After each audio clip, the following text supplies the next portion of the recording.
All right.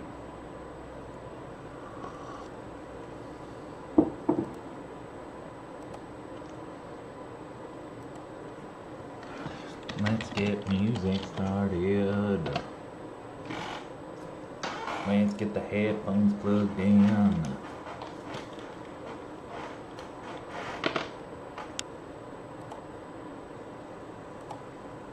Let's also switch accounts.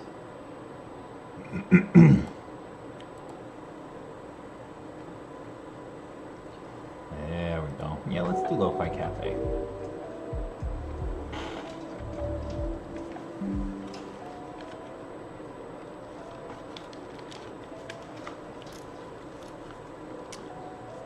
There we go.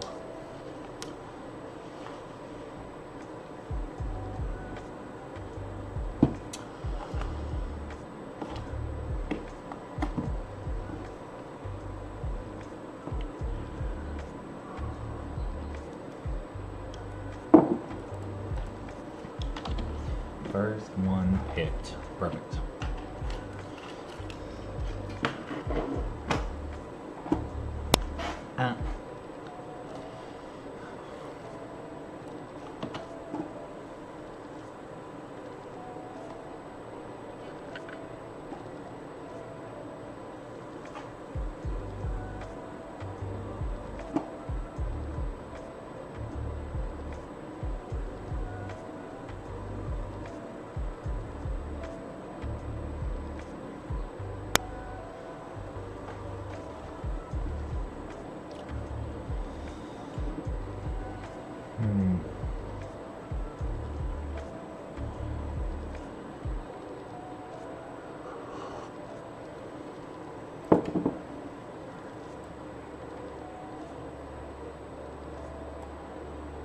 No, since let's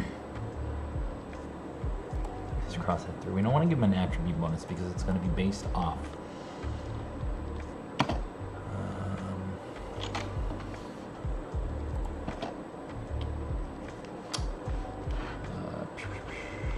maybe a special ability, special skill. Gotta make sure I always use the right terminology to keep everything straight.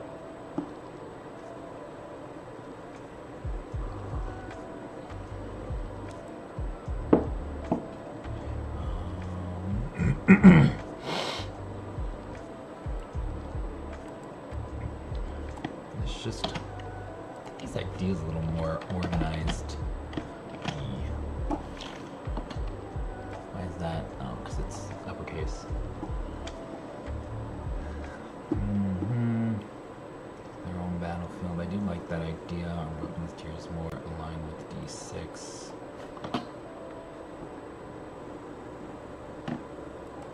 Alright.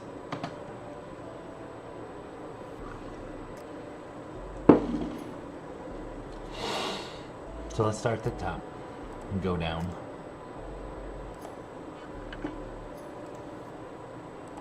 The player character.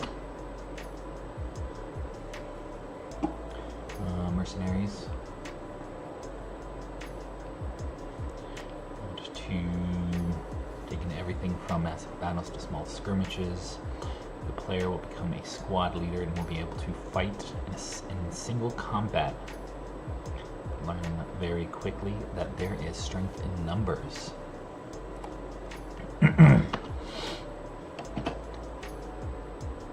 What is leadership skills? No, this leadership skills.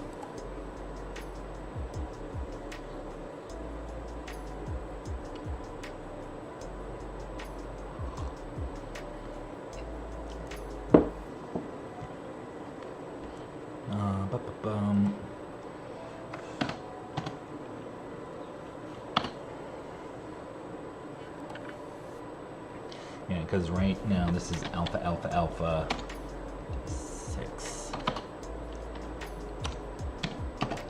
D8. D10. So that it's clear. This uses standard six-sided die.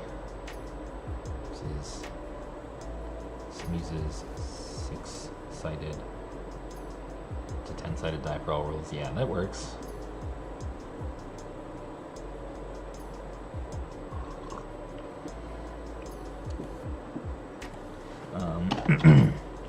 I'm thinking that these levels of die will represent the different tiers.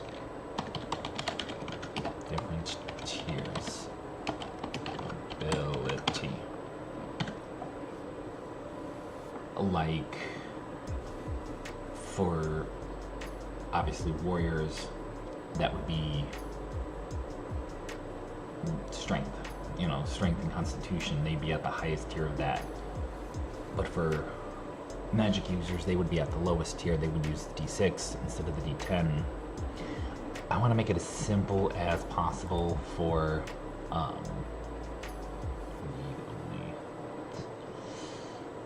simple as possible for people to kind of grasp. I would rather have the difficulty or maybe crunchiness or complication of it to be more of it put in a different area. It says I have one viewer.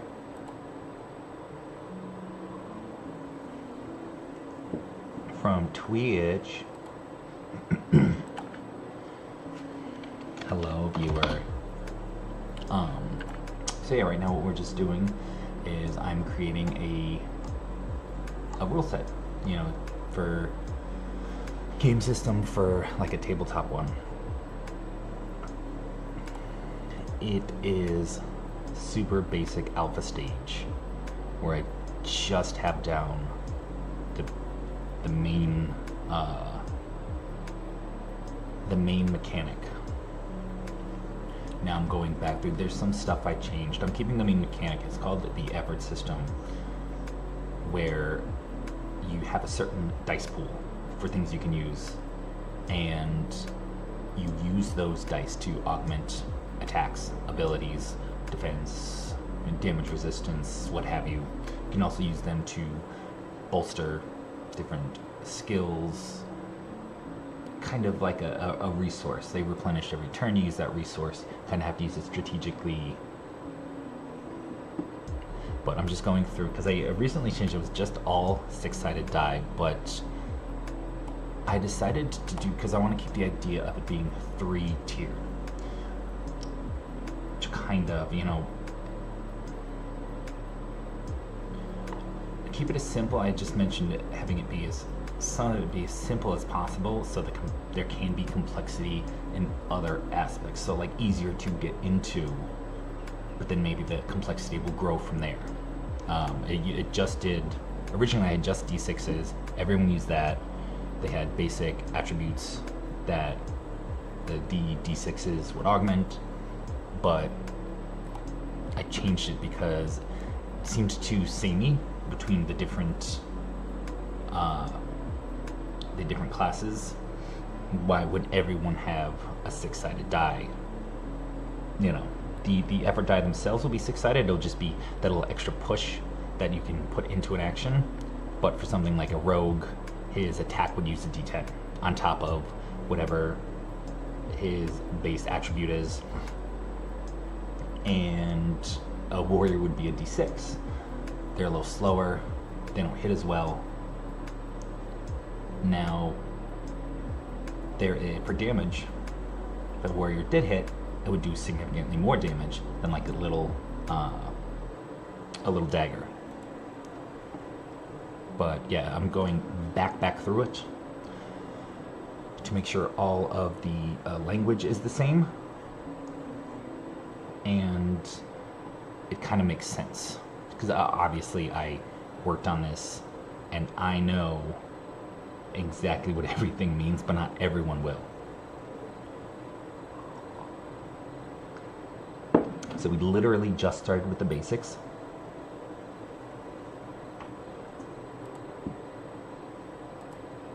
Let's see. Just started with the basics. I have one follower so far. There we go. But we're gonna close that. All right, cool. Yeah, dice pool. That's one of the. I mean, dice pool isn't a revolutionary idea. Not a revolutionary concept. It's quite common in a lot of RPGs. But I think it works. Like, you know, you have a certain amount of things. Well, when we get to the effort die here, effort system overview. So yeah, you'd have a dice pool. You'd share that between all your mercenaries. This is a squad-based RPG where the individual, like you would have your main character and they would be your avatar to interact with the world. Then you would be able to hire mercenaries to bolster your squad, who have different skills or different abilities. You could, you know, you can do an entire party full of healers or mages or rogues or what have you, or you can mix and match them. Maybe there'll be synergy between maybe more of a ranged class and a martial class, that you can use them together and still have it be a viable option. And it's going to be very hard to balance. That's why I'm going to keep the beginning as simple as possible. In these basic rules, there is no skills added.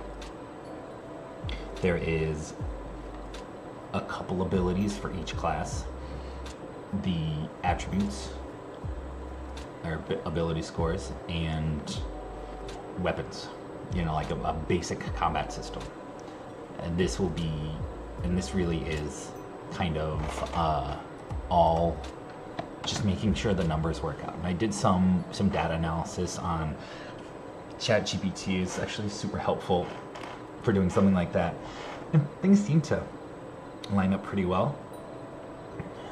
The effort system. Let's see.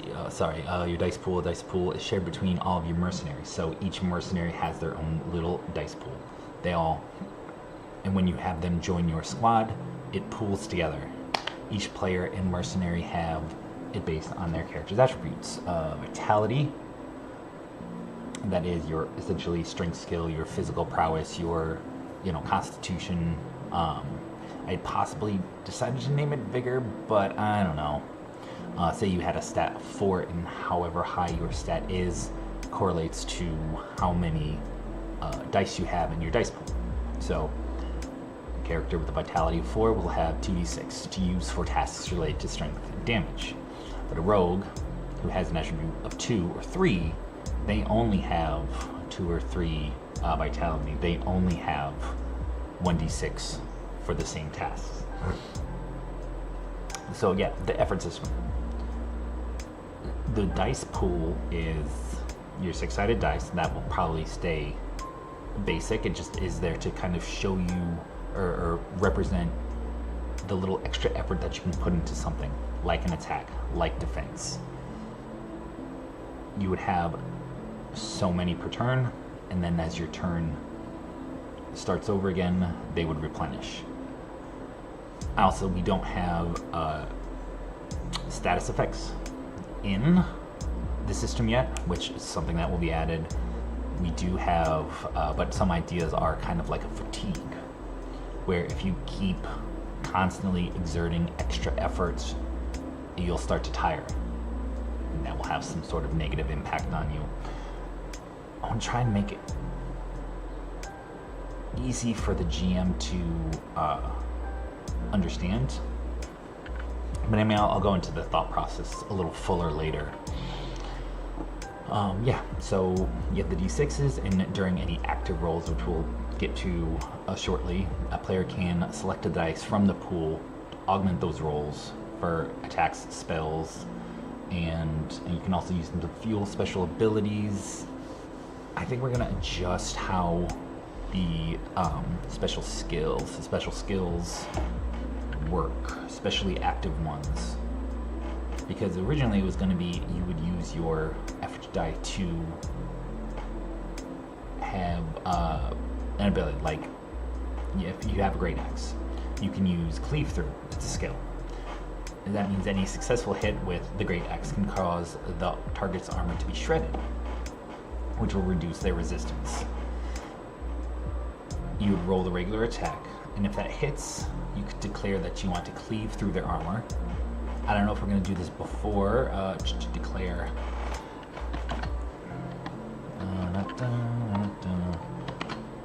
Before or after. I don't know if we're going to do it before, if we want to do it after. But when some work I'd done with a friend of mine, we came to the idea that for adding your effort dice, you would call them first. Say, I want to put a little extra effort into this attack, and I'm going to use one of my effort die. So then the person who is defending, and it kind of favors the defender almost, then you get to decide, okay, well, I'm going to see their roll, and then call my own die to defend or mitigate damage or whatever. But yeah, so this is just a basic kind of understanding of what a skill could do as you learn them. You could roll one of your dice from your dice pool, and you would lower their resistance by that number. Maybe their turn, maybe just, for the battle. I don't know. There's no longer 4 primary stats. We're doing 3 primary stats now, because why have more stats than you need? The 3 primary stats will be vitality. I think I want to keep it that. Agility and ether. I might adjust that name. It's essentially, vitality is your physical strength, your constitution.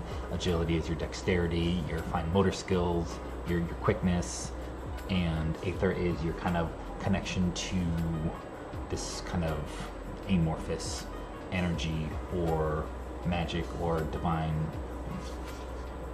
This is being built for a specific campaign setting, but it will be usable in high fantasy. The campaign setting is more of a post-apocalyptic fantasy setting, but more traditional. It'll work just fine. This is actually built, the weapons and armor are built around more fantasy setting. But yeah, and these primary attributes, as we talked about earlier, vitality, a stat, a 4 has more dice. Characters have, but we do have 4 base stats. These are accuracy, damage, evasion, and resistance. It works out. So accuracy is going to be an active roll, and that's what I'm going to focus on. Is active, passive. So damage and accuracy are active rolls. I'm just going to put rolls.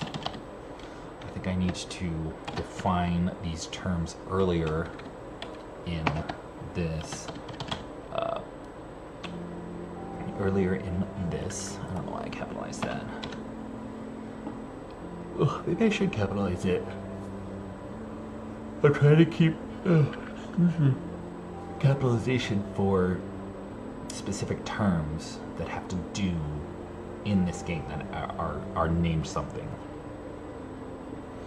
And 4 basic stats. So these are attributes, these are stats, and special things you can do are skills. So evasion, I've changed evasion, passive, evasion, and I'm just calling them passive rolls. It's not really a passive roll, it's just more of a equation that you would use. But I've changed evasion and resistance. Yes.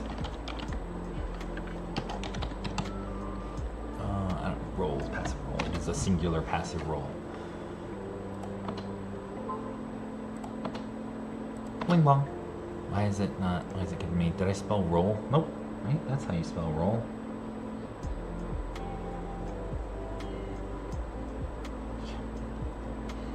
I am in the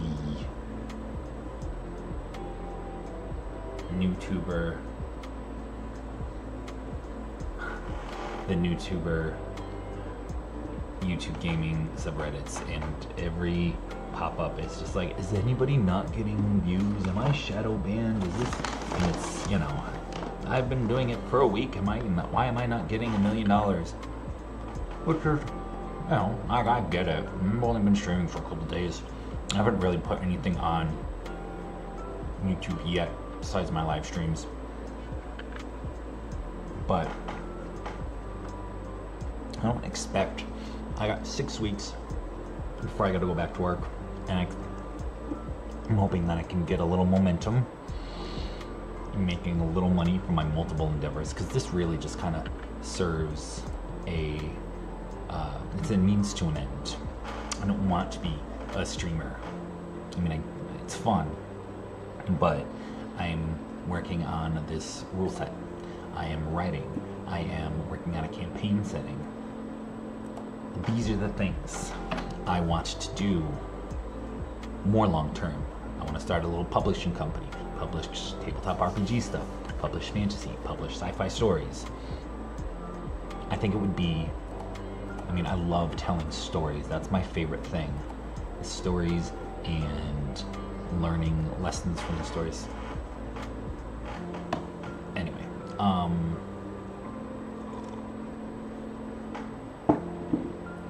so since these active roles have inherent d6 that comes with them, I'm just going to put inherent die that comes with them. Would be the d6, d8, d10. I could also, wait, did I don't think I went up to d12.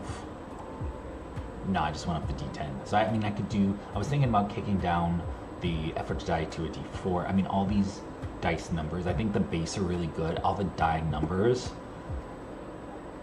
that is just the adjustment. I might actually do d6 is effort, 8, 9, 10, or 8, 10, 12 is the different levels. But we'll get, excuse me, I would have to do more research on the, what's that thing called? Sorry, my fascia is real bad today.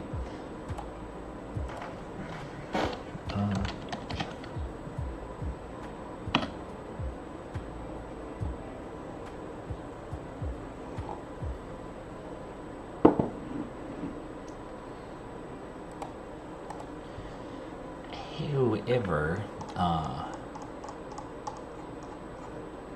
yeah, these, I don't know, we'll see. I still get to do some research, and that's why I'm hoping to build a little community around this so that we can work together to kind of play test and make sure everything is working 100%. My house is so dusty. Yeah, the effort system, D6s. We're on attributes in stats. So they get the inherent die when you roll them, and that represents a person's basic ability to perform a thing, as long as they have the stamina to perform it. Each attribute is associated with specific dice pools. The number of d6s in the character's pool is tied to their attributes. We also have attribute bonuses.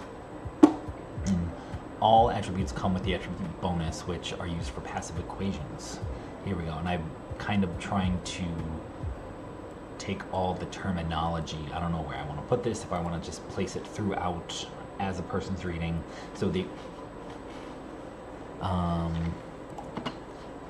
Jesus, 3, that's weird. An attribute is a measure of a person's capacity to do something. For strength related things, for dexterity related things, for magical related things. And each level will get, here's your attributes, it'll go up to 12. Your attribute bonus is 0 to 6, and the corresponding dice pool, or the dice that you would get, is 1d6 through 6d6. It's almost like, I don't know, I was thinking of just doing it, because essentially with D&D, the only thing that you need your attributes for are your bonus. So I could just cut out this and just have your attribute be the bonus, but I do like this, the tiered, or the step here, where it's like 2 or 3 you get 1, you get 1d6. 4 or 5 you get 2, so it kind of grows from there. And these attribute bonuses kind of determine your base abilities that are added to your rolls.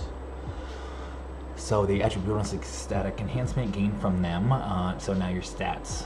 The stat is your 4 basic abilities, such as accuracy, damage, evasion, and resistance. Your dice pool is the amount of effort die that you have in a turn. The effort die represents that extra effort that you can use to enhance actions or abilities. Each character, different blah blah blah blah. And that's why I cut out, because I used to have intelligence and faith. But having to, like, I don't, you know, as the characters grow, some of the first things they'll learn, I mean, let's say you're a regular person. You want to become a warrior. You would have to, hypothetically, get experience to purchase that job. Sorry, we're calling them professions. Purchase the profession, which would yield you things like attack and defend and, you know, heavy armor, light armor, heavy weapons. Then you would learn those skills. As you progress and get stronger and stronger, you would learn new skills, getting up to a point where eventually there will be skilled professions, advanced professions. Those will offer up different things. I mean, you know, like you're a mage, could be necromancer. That's one I'm excited about. And I think that'll be really, really fun. But this, I don't think this rule set feels very niche. It feels very, very hyper specific to a certain audience. Because I mean, strategy RPGs never really don't really hit it big, I guess, much anymore. Well, that's not really true. Things like, you know, the Baldur's Gate Enhanced Editions. My wife just sent me something on Instagram. Let's see here. And someone says baggy jeans are back in style. Oh my god. Oh, skater jeans.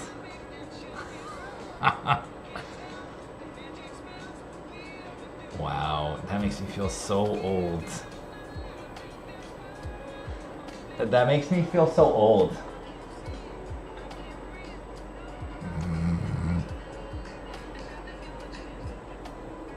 Those old school skater jeans, like the Jinko jeans, that are, it's just super duper loose. You used to be able to, it's funny, people wore them because they were so big, the saucer jeans, the saucer pants, whatever. People wore them so you could fit your knee pads and stuff underneath the jeans, so you looked cool. You didn't look like a loser with knee pads. But all my skating friends never wore pads. No pads, no helmets. I mean, if they were trying tricks, they would wear wrist guards. But that's about it, because, yeah, you come down hard on those wrists, you're going to shatter your wrists. Okay, focused. The upper die is skills. A skill is the abilities that you learn that a character can call upon. Active rolls, you use your dice. Passive rolls is just a modifier plus a attribute bonus. So opposed rolls will be against, they can be active opposed rolls. I don't think there's really going to be passive opposed rolls, but what we had decided because I'm doing it with some friends of mine. I have some old high school friends from 20 years ago. I met them when I was like 16 or 17, and I'm almost 40, so 23 to 24 years I've known these people. Yeah, they're real stand-up guys. So when you make an active roll, you would call your dice. And that would be saying something like, I am going to expend some effort. I'm going to burn some effort dice in order to make sure that this hit goes. Or I'm going to burn some dice to make sure I do a little extra damage. And burning the dice would just be, you know, that the term for using it. When we talked about the attribute dice pool and bonuses, now we get on to the active rolls. Active rolls, so they get the base die. You D6, D8, D10, or D8, D10, D12. And that just inherently comes with them with your class. Any roll tied to one of the three basic stats. Casting spell, four basic stats. Four basic stats. You roll your dice. They're augmented by equipment or magic or whatever. The initial roll signifies a person's basic ability to perform the task, as long as they have stamina to do so. The player can add another die from their dice pool, called effort die. It's going over the same stuff, but sometimes it's good to kind of keep going over the same stuff. So when it comes to something like initiative, each mercenary has a set value for their initiative. An active roll will get the base d6, and I'm thinking that's also going to change. We'll get base die, and you can use the effort system to buff the roll with agility die. If you were to roll initiative, you would have that base of, let's say, 4. Your base ability plus your ability bonus plus, you know, 1d whatever. And I'm thinking it'll be same thing like how certain classes have their tiered dice. Rogues would have the d10, magic users would have the d8, and armored folk would have a d6. Maybe you'd be able to kind of upgrade that in the future. So you would learn, you know, let's say we had talked about the character who became a warrior. It would start out with their 4 stats. Their 4 stats. A warrior would get to use it'd be attributes. Warrior would get to use a d10 for their strength attributes. So that's vitality. That'd be accuracy and damage. They'd get to use their d10. But for evasion and resistance, we're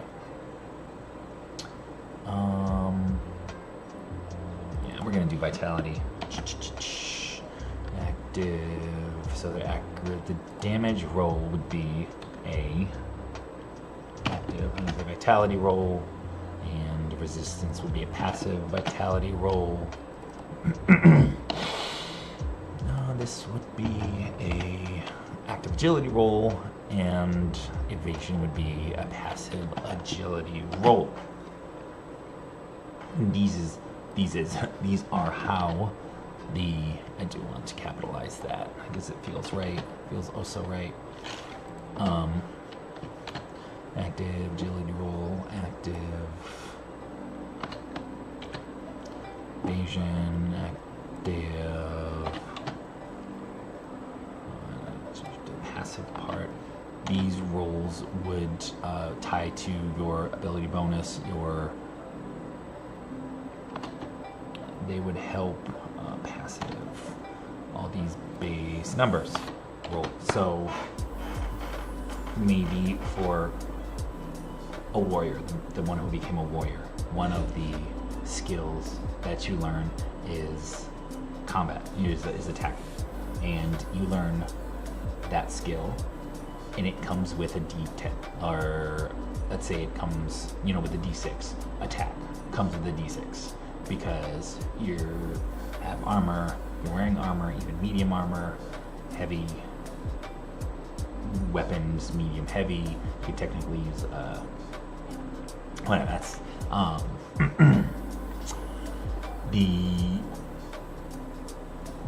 and then you would so it'd be a D6 for warrior's accuracy, but it would be a D10 for their damage. And as you became that class, the profession, you would get these. That would be the things you learned: accuracy, D6, damage, D10. So any rolls would be tied to that. And I'm thinking maybe rolls that don't necessarily have, they don't have to all be 1, 2, 3 tiers, but it could be a choice when you create the character. Say when you become that, say you have D6, D8, D10, right? You have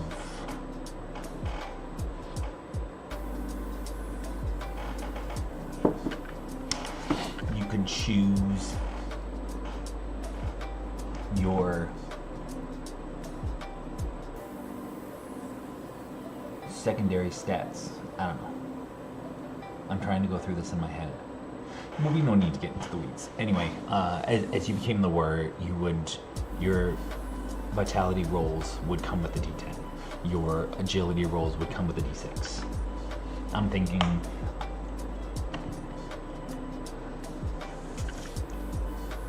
probably maybe most classes would start with the D8,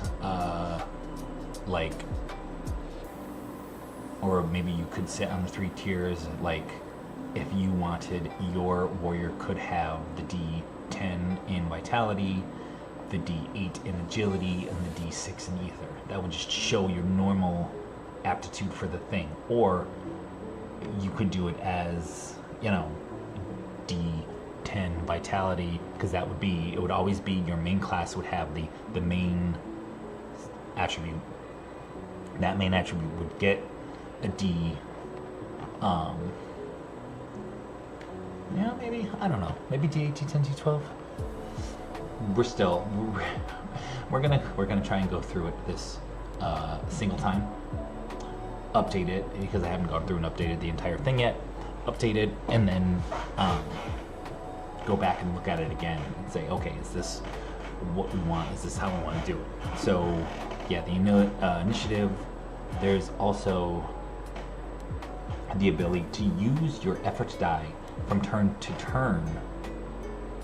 Always the ability to lose your effort die on any roll you really want to make, and use it turn to turn. So you could say your initiative is like, I don't know, 6. Like you have a 5 initiative, you roll a 1 on the 1d6 or whatever. You roll a 1 at 6, you could be like, all right, I'm going to roll the effort die this time. And that would be used for, you have to use one of your agility die, which would come around and not be usable until the beginning of your next turn. You don't have to use that. That basic initiative of 6 will stay for the entire battle, when you can choose to use your effort die if you want to put that little extra effort into acting first. Even with movement, you want to put a little extra effort into movement. You'll have a base movement, put a little extra effort into it. Now, passive rolls will just be predetermined equations. We're making resistance and evasion passive rolls now, because that kind of makes it a little easier to set the numbers right. And it used to have a roll, but it was such a high variance that it was just not fun. Let's see, these equations would be provided without needing to roll the dice. vision resistance are static values now that are figured out using your squad's collective evasion and resistance, and that will be, you know, these 4 basic abilities that, or sorry, the 4 basic stats that you have as you add new members to your squad, which I'm thinking will start out with 3. When you add these new members to your squad, people's base evasions, base resistance, base damage and accuracy, those will add up. And then your active character, who will be the one who is attacking or who is defending, they will add their weapon to that and use their armor to take the to determine whether or not it hits, whether or not how much resistance they have against the attack. So you'll be able to switch them out. Passive rolls are static. Let's say here's a passive roll or passive skill. Passive skill. The priest's scepter is adorned with holy symbols from a protective barrier. Blah blah. The ability grants you able to block incoming attacks, reducing the damage further.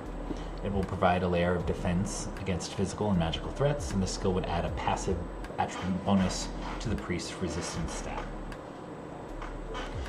which would work together with, you know, this adds the passive to their base attribute bonus. That would, he doesn't have to be these passive skills. You don't have to be the main mercenary, the active character, in order to benefit from those. There we go, opposed rolls. This is what would be, oh, I think this one's updated. I'm not sure if I updated this one because this is like a lot of the math. All right, resilience. Certain spells and abilities will make the player roll resilience rolls. It's kind of like old school D&D where there was will save, reflex save, and I forget the last one. Where they had the 3 saves. Now they do, in 5th edition, they do, you know, a save per attribute. But let's see. All right, so resilience spells after a party will use up a certain number of predetermined dice for that roll. Accuracy, the likelihood of successfully hitting a target with an attack, represents their skill, precision, effectiveness. So Gabriel has an agility of 4. That gives him a +2 attribute bonus, his accuracy bonus. And he has 2 agility die in his dice pool. So his dagger's accuracy roll. So he has an accuracy of 2. He's more accurate because he uses a light weapon, and he's a rogue, so he's a little quicker. He's a little better at hitting, even if he doesn't do significant amounts of damage.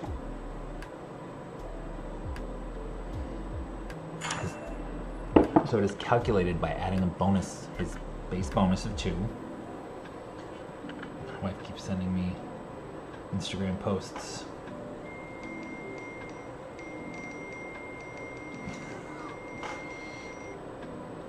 When your wife is nap-trapped under the baby and becomes a meme-sharing machine. Sounds about right. Yeah, we have a daughter. She's brand new. She's brand stinking new. And me and my wife are kind of splitting the responsibilities of the house, because we also have a son. He's older. He's going to school.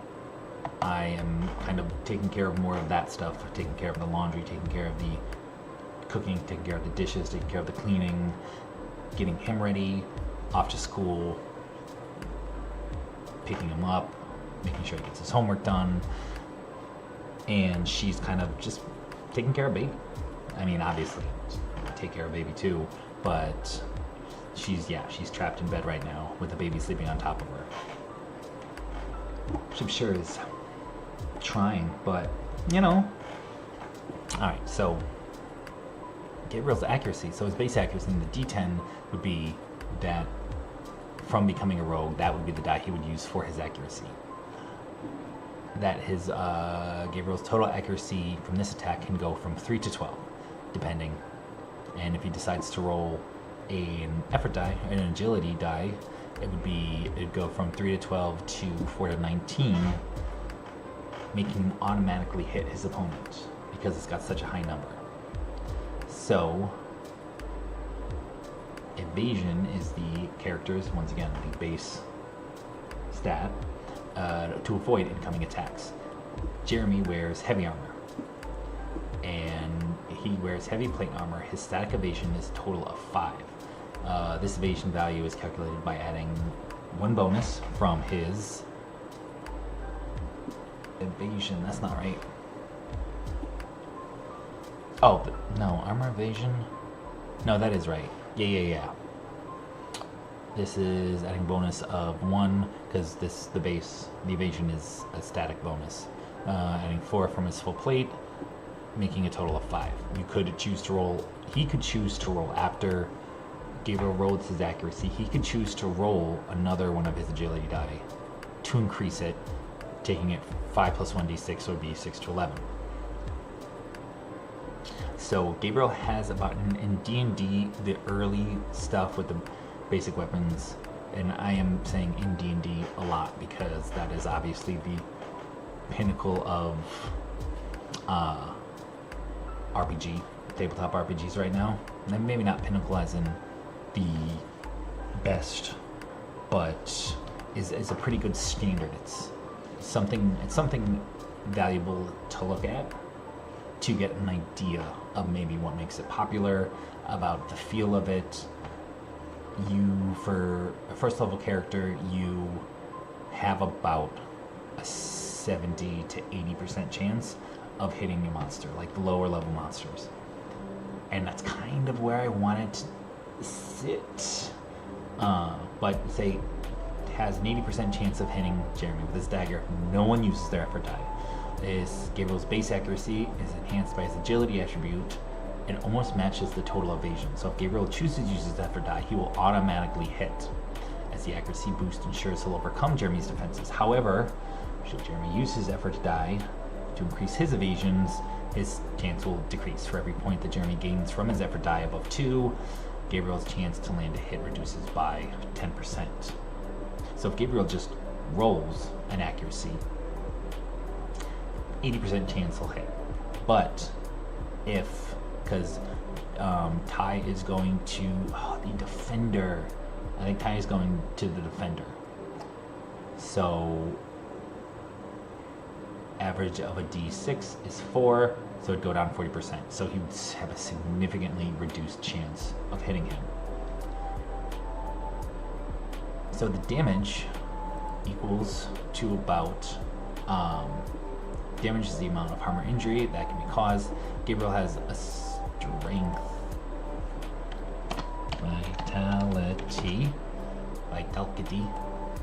vitality of 2, giving him a +1 attribute bonus and 1 strength die in his dice pool.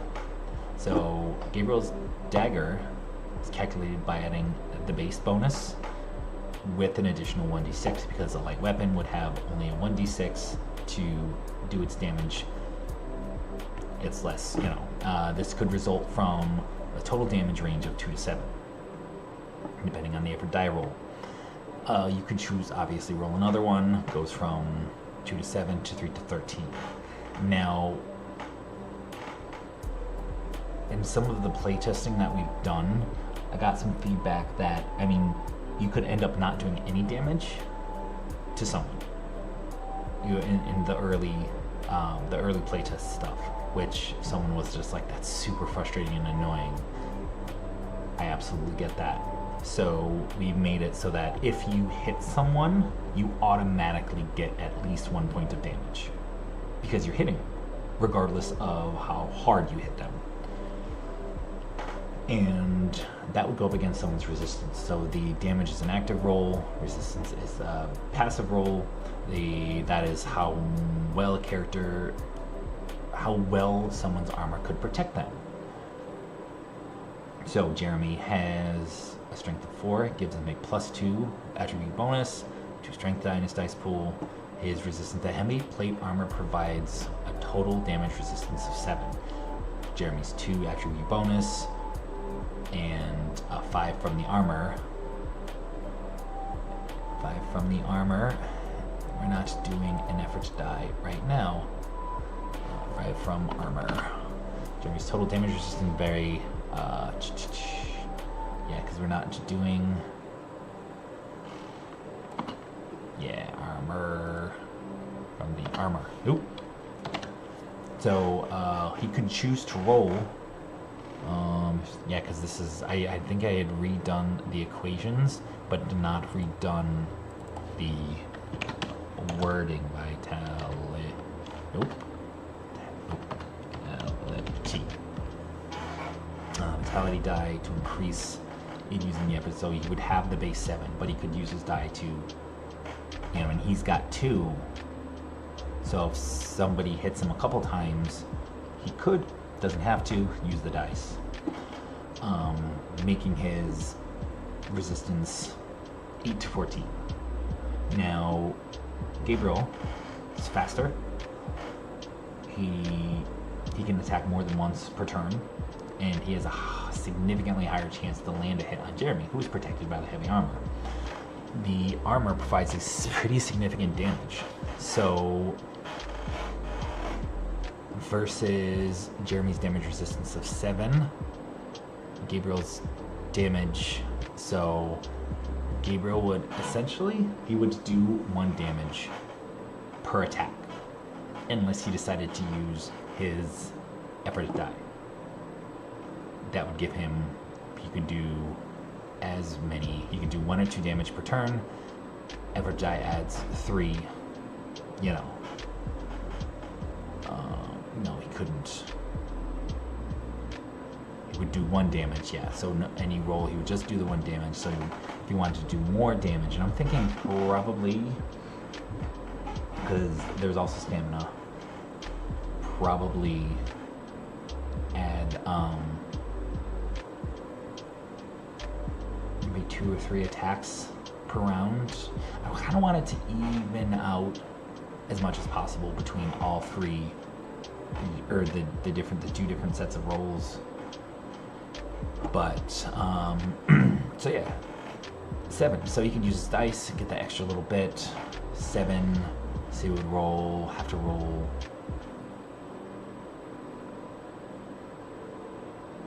Really, just a 1. 7. 3 to 13. That's not right. Oh, 2d6. No. Base damage 1d6 equals 2 plus.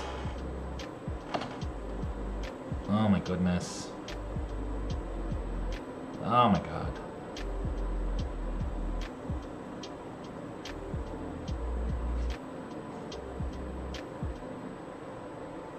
Weren't you gonna read some books?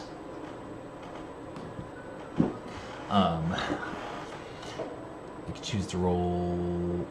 He could choose to roll one of the vitality die. So we're looking at Gabriel's damage. That was not. So he gets the base damage plus 1d6 weapon. That's your weapon's base damage. So the roll would be 2 to 7. Okay. Now, if he were to use one of his vitality die,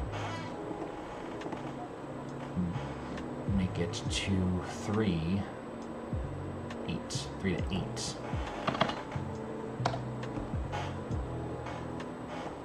Still doing very, very little damage, but I don't plan on having the hit points too high a level.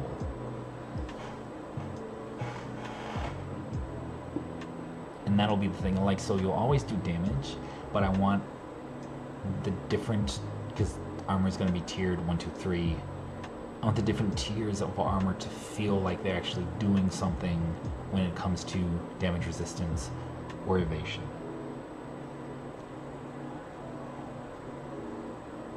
Now, you know, I had done it on the flip side where Jeremy has a great sword attacking Gabriel with his, he's got light armor. So then these are two extremes that we're talking about here. So the idea that, you know, going up against a heavy armored foe as a light rogue wouldn't necessarily be the most intelligent action. I just wanted to, because this will be, I mean, looking at the, you know, the variables,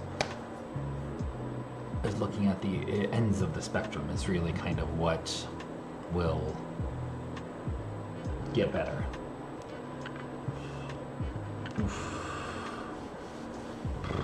All right. Resistance, huge. So yeah, it will hit almost all the time. Because Gabriel can attack multiple times per round, he will inflict some damage, 2 to 3 damage per round. But that would put pressure on Jeremy to either use retaliatory things or defensive abilities to survive, you know. Do this another time with equal numbers or similar numbers. Yeah, I'm gonna highlight that because that's something we'll have to go through. And what color do we want to highlight it? Let's do black. Let's highlight it black. Well, I guess that would be for like government documents. I like the green. Alright, and whirling mechanics, the effort system. So I had an idea for a crit system, crit/fumble.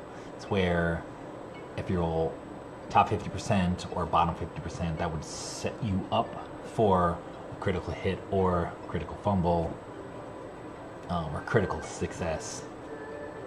Actually, SUCCEEESS. I know how to spell. Copy that.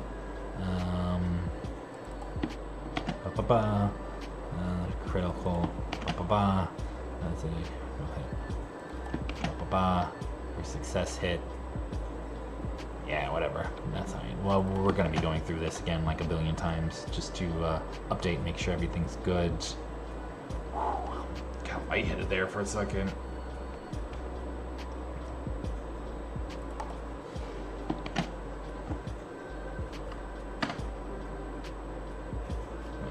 Wait a minute.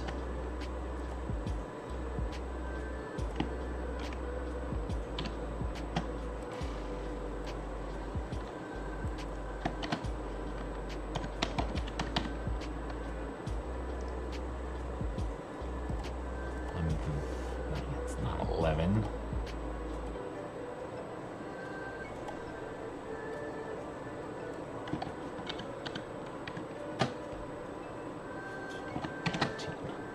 That looks better.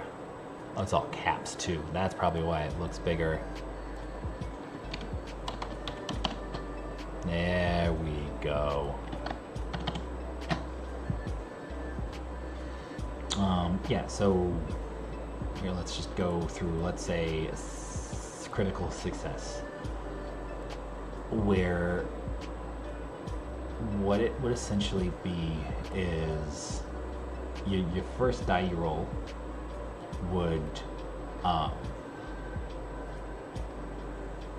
you would have to roll, well, this was when it was just d6s,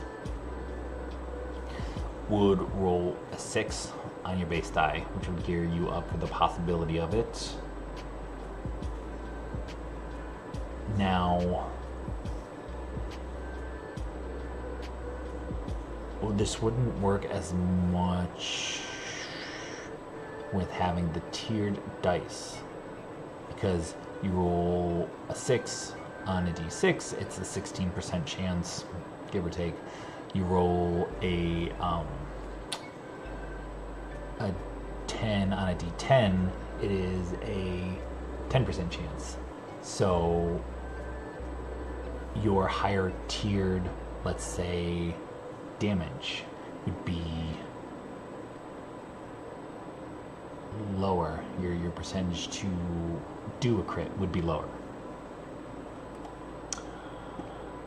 the idea was that if you decided to expand your effort die and really try and push it, come up with the 4, 5, or 6, then you would add your ability bonus to that roll. Or you could do it again and you could risk it big, add your third die. So, but these were the probabilities. The first die roll, potential critical hit would be 16%. Second die would add 50%, right? 4, 5, or 6. Third die, or the combined probability would be about 8%.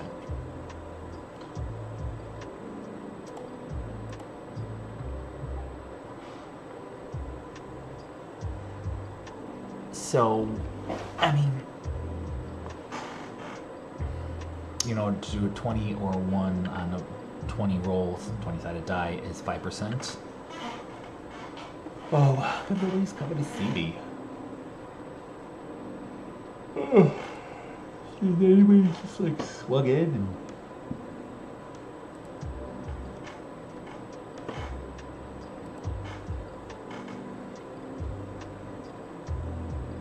I need to fill out like my bio and stuff like that. Can I see? Is it community? Who's watching me?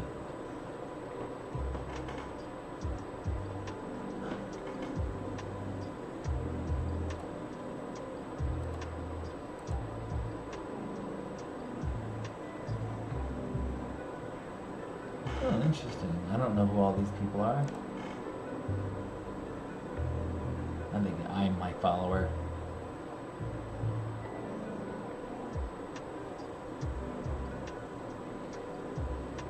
I don't know. That's totally cool. I think I knew that it wouldn't. I'm not going to start out with 1,000 people.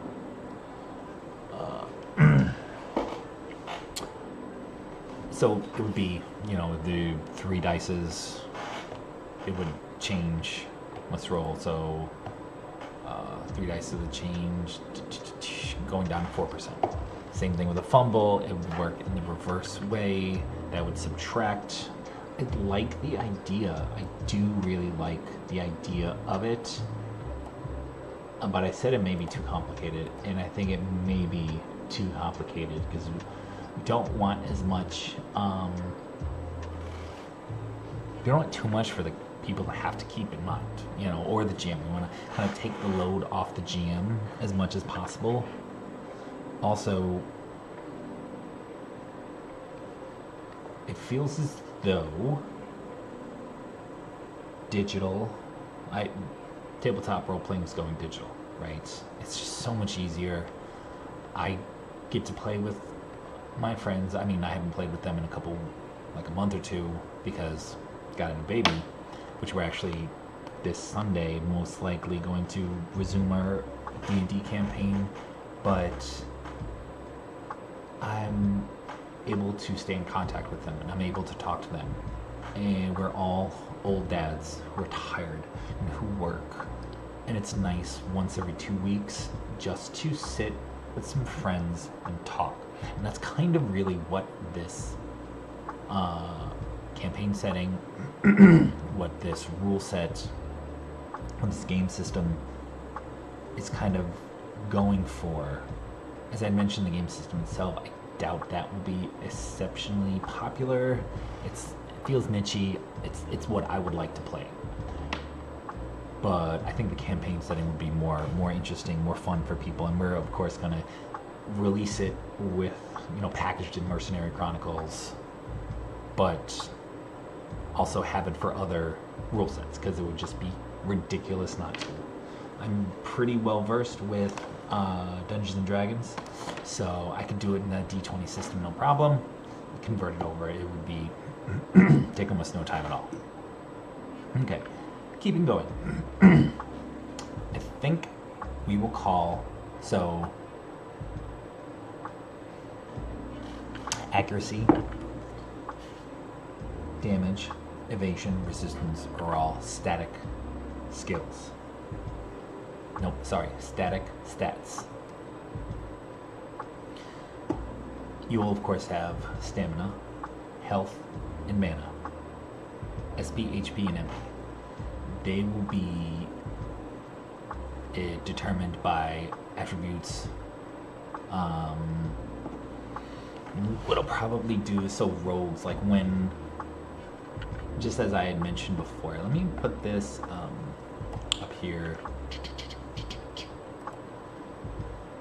So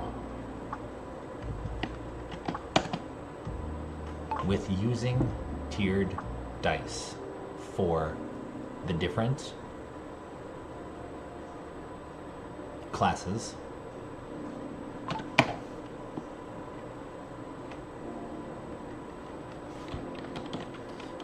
sometimes it's just so much easier to say it. Dice for the different classes. So yeah, maybe using tiered dice for those different classes. Different classes. Yes. You're so classed. Using tiered dice for the different classes. Things like stamina, health, and mana would also use those tiered dice.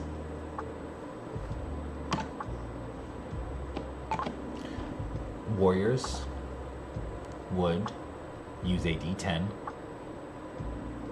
for their health, comma.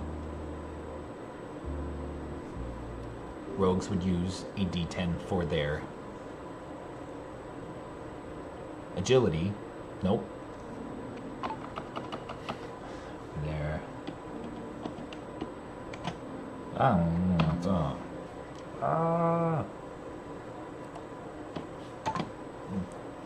agility. Did it again.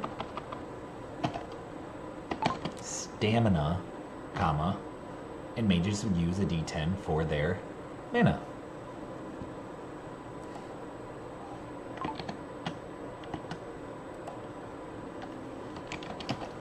just going to make mages would use D10 for mana. They do kind of like that, and this, as I'm going through, this kind of feels very reminiscent of the structure of it. Kind of feels very JRPG, which I kind of like. There may be too many floating numbers, and I might, instead of adding just floating numbers, I don't know. As I had said earlier, I think that this is going, even with friends that you can meet up with, because it's hard to make adult friends. The idea is to create a community of people around this, so that we could help that community to really connect with others, which is something that I don't feel that we have. A person can take an hour, 2 hours, 3 hours, if they want, in a week, then to play a game. Whether it be Dungeons and Dragons, or it be Mercenary Chronicles, or it be Call of Cthulhu, or Pathfinder.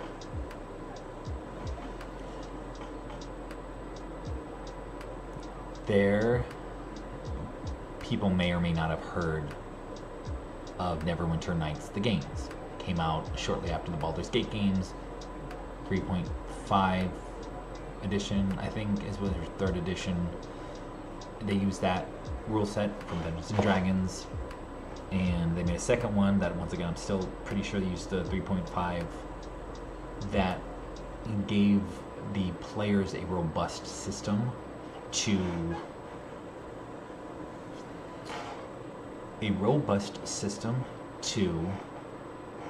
kind of create their own adventures inside.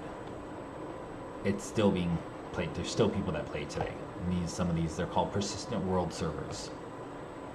I find that something that's kind of lacking nowadays, that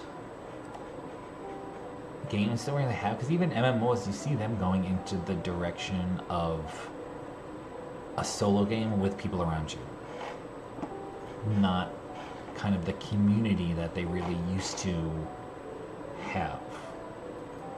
Like, I remember when I was younger, and obviously being older changes things a lot. When I was younger, some of the games I had that I played MMOs were with actual people. Like, we were friends, we met up online when we were on, did quests together. People may still do that these days. I don't know. I don't really play MMOs. They don't strike my fancy much anymore. But, and that's kind of, I guess, what I mentioned to a friend of mine. That's really what I'm looking for. He agrees. I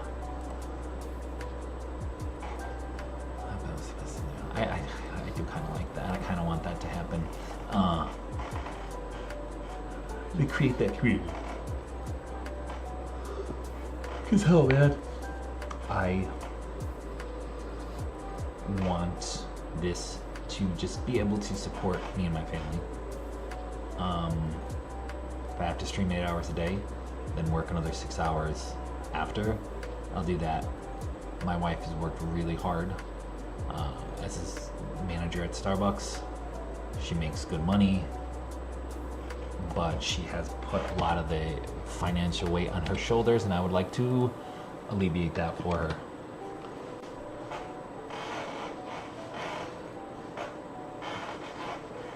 Yeah, I haven't used the tiered dice. Sorry, I keep getting sidetracked. Big surprise. But just having it be digital, moving forward. I think that's probably where the industry is headed, where the hobby itself is headed. And I mean, even if it's not technically, you can create. I find it absolutely amazing. I know some DMs kind of move more towards the theater of mind. They don't use music or art or maps or anything like that, which is fine. It's totally cool. But I find one of my favorite things to do is collect up art and music and maps for my characters, almost being like a director of the campaign. And you can really do that digitally. So even if I didn't drop any frames. My coffee is so wonderfully cold. Ugh. I could even do something like that in person. The gaming table, which I want to build one. Where am I going? Yes, I do really like this. I'm going to embolden, and biggen it. I really, really like that. So yeah, me and my friend, we're not meeting this Wednesday was yesterday. Next Wednesday to start working more on our campaign stuff. Oh, I'm so excited. I'm really gonna try super hard. We are down barely halfway through to stamina, health, and mana. Now, once again, D&D, I don't know. I'm gonna learn some more systems, and it feels awkward looking up like that. I wish that my camera was more at eye level, because it feels really awkward looking up. I don't know. Yeah, if it is, it is. It ain't, it ain't. I don't want to do that. And so,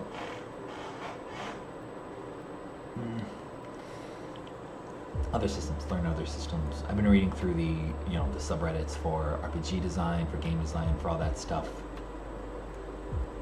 I need to start actually looking into different rule systems. Obviously, I don't want to steal something from them, but maybe use them as inspiration, or see how other people handle certain things. And that's why I wanted to switch over from the kind of D20 system with like Dungeons and Dragons, how you have an armor class, and if you surpass that armor class, you hurt someone.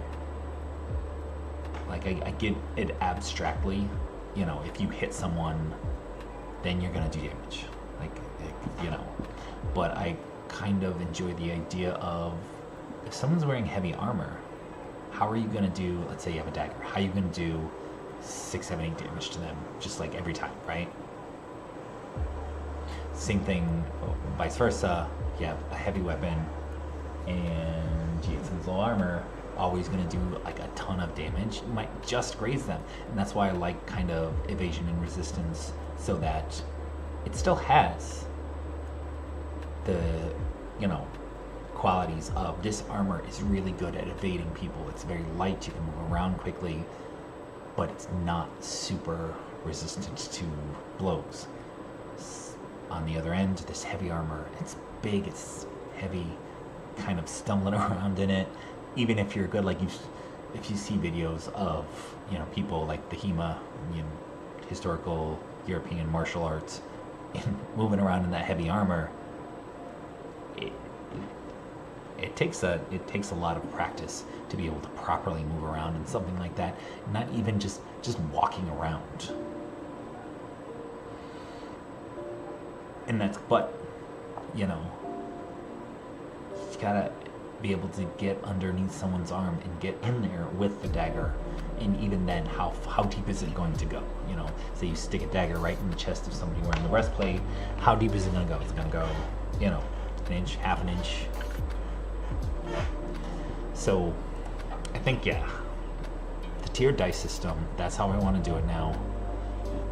I need to figure out what tier dice.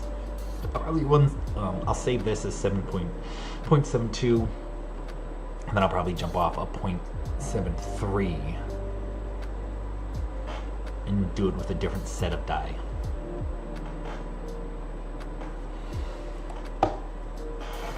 So I have to make sure I go through, so because I can control F replace. It's just D6s with D8, D10, D12. I don't know. I'm not sure. Stamina, determined by your agility attributes, your base ability, for things like your hit points, and I know D&D doesn't use mana, but your hit points, your first level hit points are your Constitution mod plus your hit point dice, right? 6 for, I think a mage is 6. No, or is it 4? Yeah, I think a mage is 6. Warriors are 10. I'm not sure. These assorted D6, 8, 10, 12. And your second level is you can take the average or you can roll a dice. For this, it'll probably start with a base, and then as you earn experience, new experience, you'll spend on different skills. These different skills could be something like enhanced health, or mana, or stamina, or defense, or what have you. Once again, it's going to be difficult to kind of balance that in the beginning, but I think it'll be doable. Yep, your health, vitality, and I did the +6 because it would be like full die.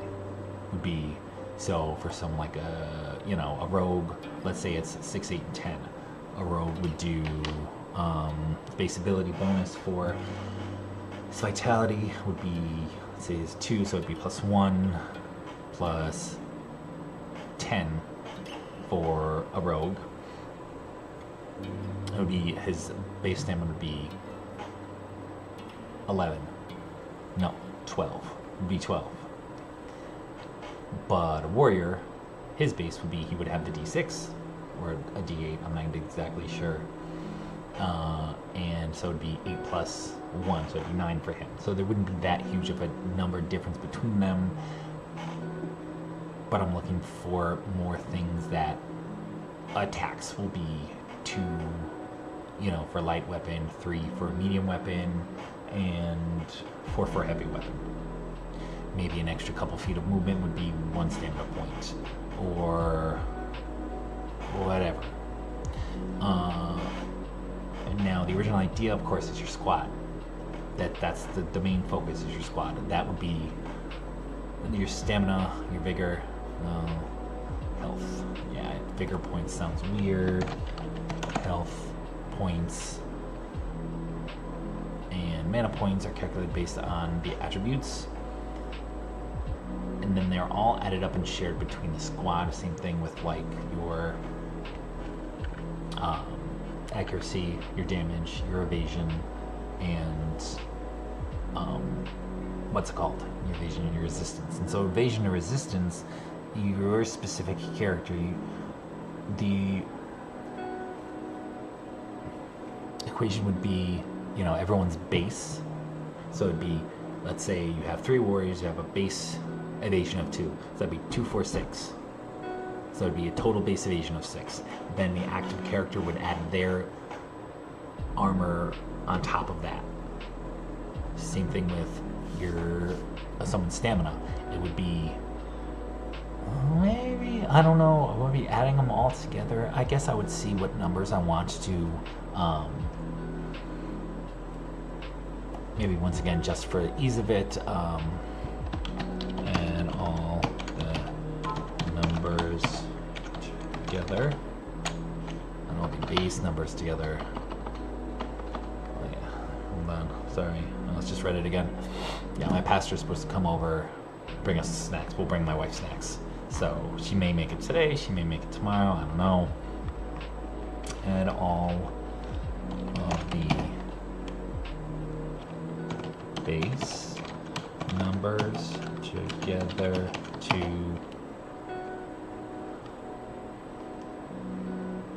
no, because that would be, yeah, no, because if we're using the tiered dice, it would be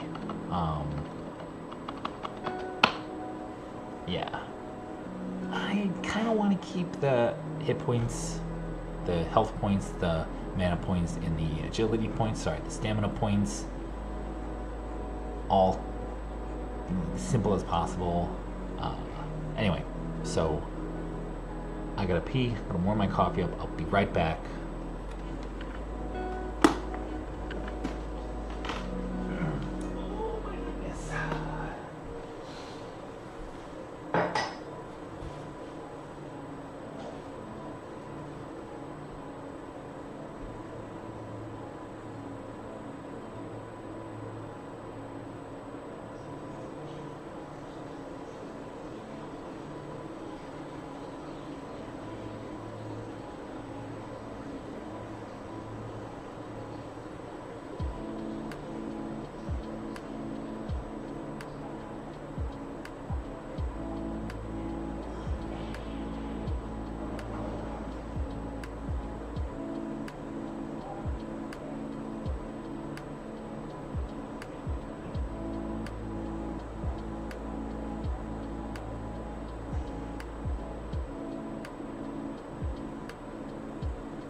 After this, here, actually, let's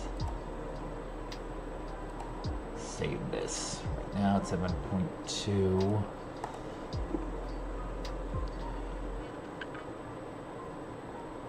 This guy. Walk, walk, walk, walk, walk, walk.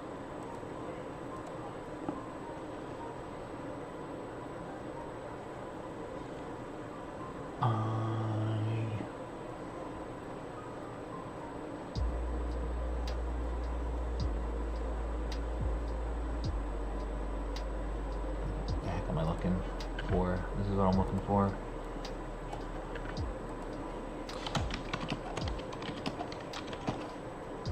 OpenGameArt.org. This is a phenomenal website to find just a ton of stuff on. 2D, 3D, concept art, textures, music, sound effects. It's just, yeah, it's fantastic. And see pixel art background.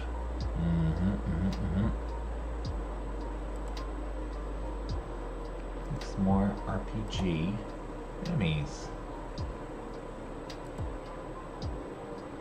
They're cute.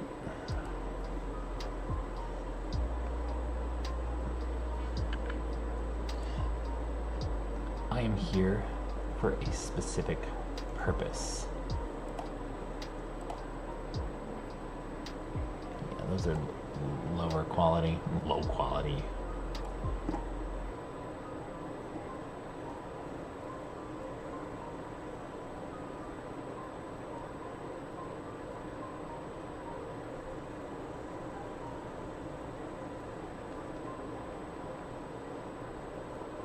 Let's see how.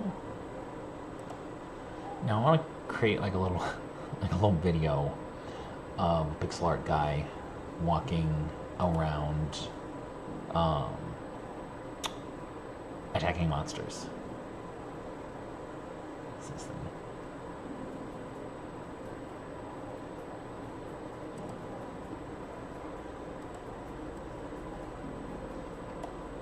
I think we'll switch gears and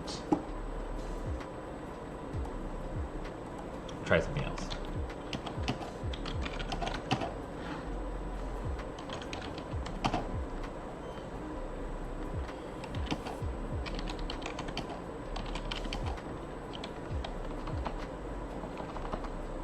I think pixel art is adorable, and kind of almost want to incorporate that into my friend and I's campaign setting. Lord. Wonder if my wife is hungry. Yeah, she is. Alright, we'll be right back.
Really, where did my restream go? Game 1. I have to update all of the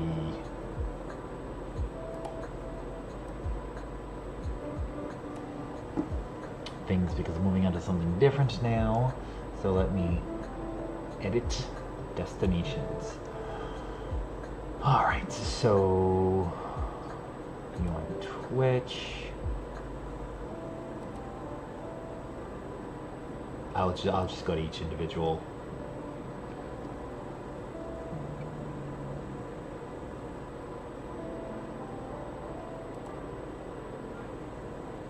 Report live streaming.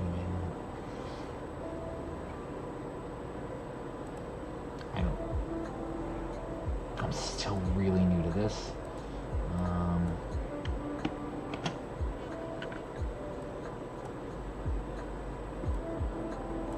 It's like short, not movie. Just chatting.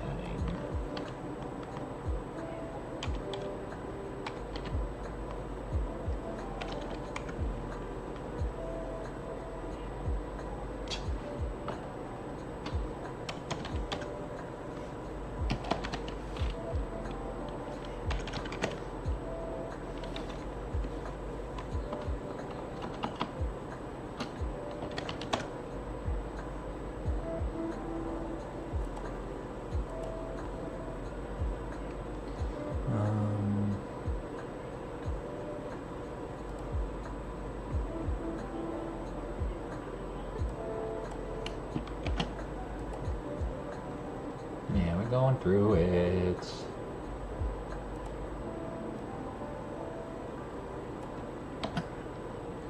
Yeah, I don't care. Y'all can judge me for using ChatGPT to do this stuff.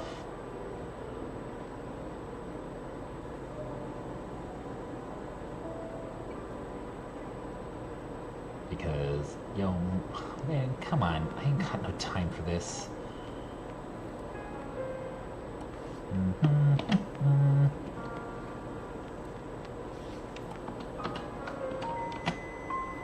There we go, that's food is done.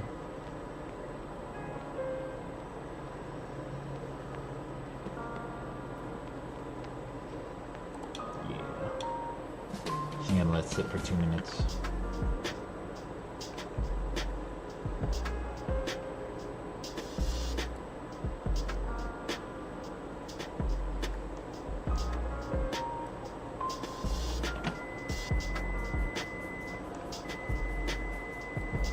Such a phenomenal tool to use to increase productivity.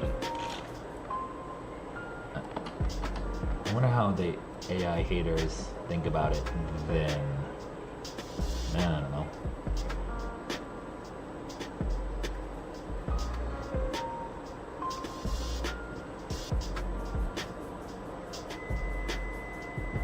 And by the way, I have literally no.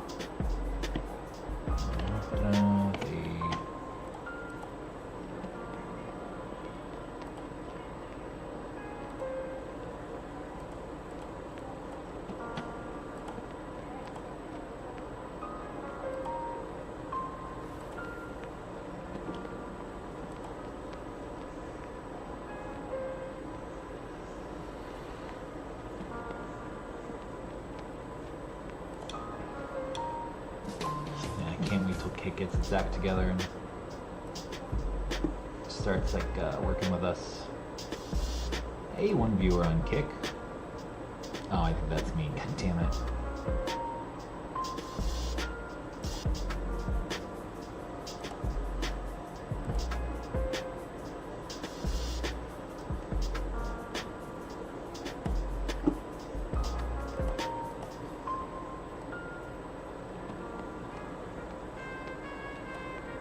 There we go. That's the button you press.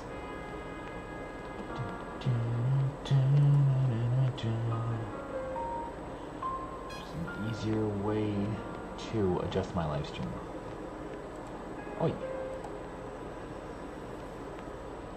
I don't not pay. Panels, videos, clips, chat.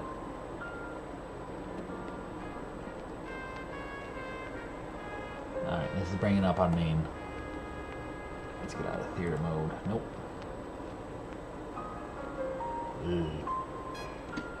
There we go. Show picture, full screen.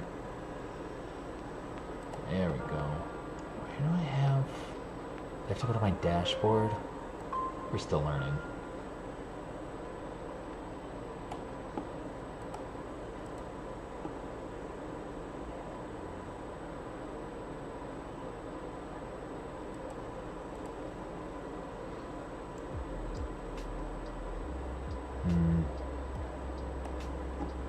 There we go. Edit stream info. Ha ha.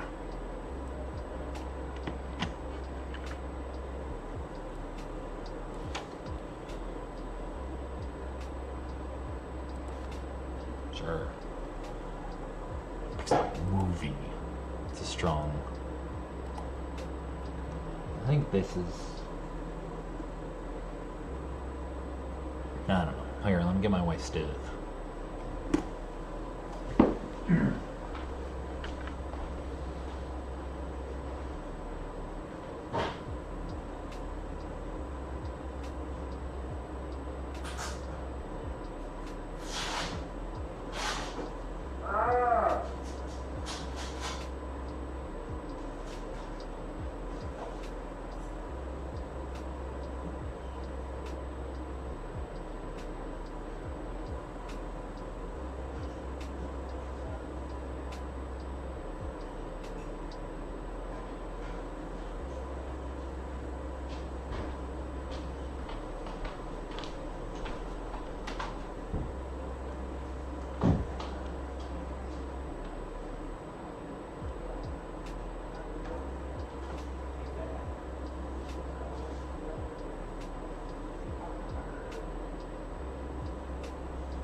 I think I need a third monitor.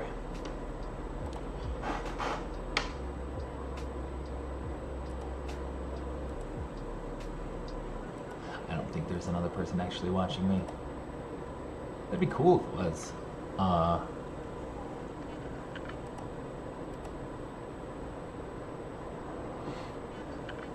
However, stream.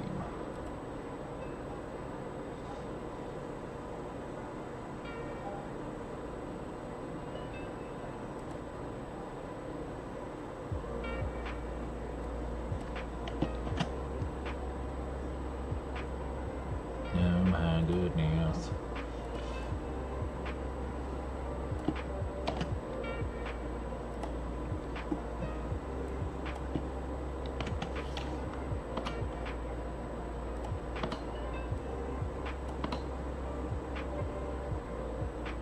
Just in my stream, just in my stream, in my stream, just in my stream. Wow, this takes so much longer than I want it to.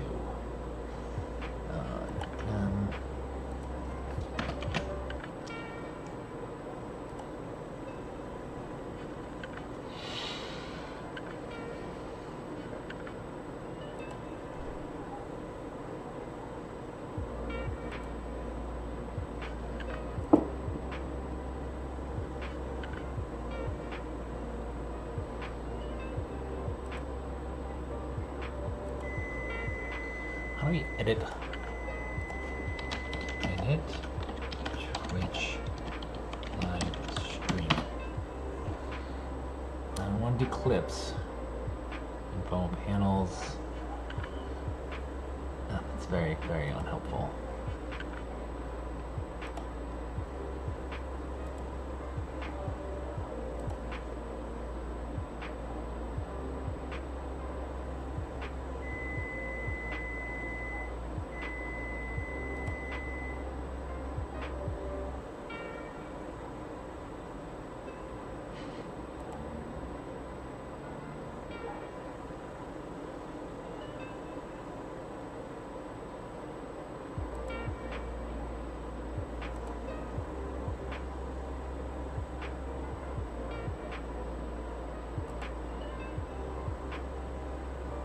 Hey, quick actions.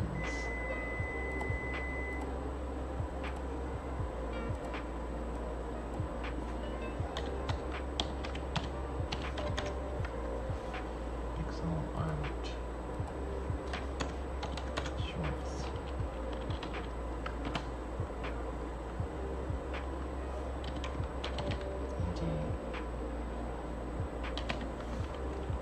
Dev.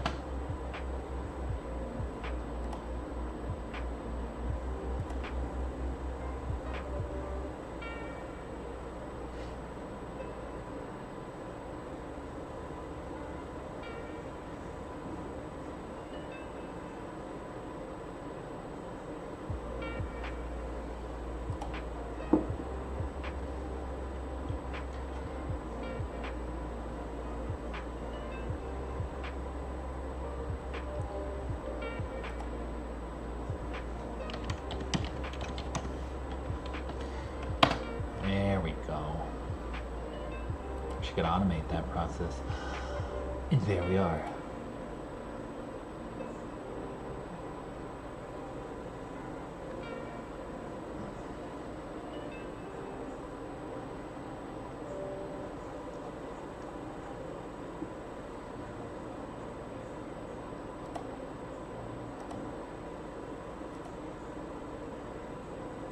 Okay.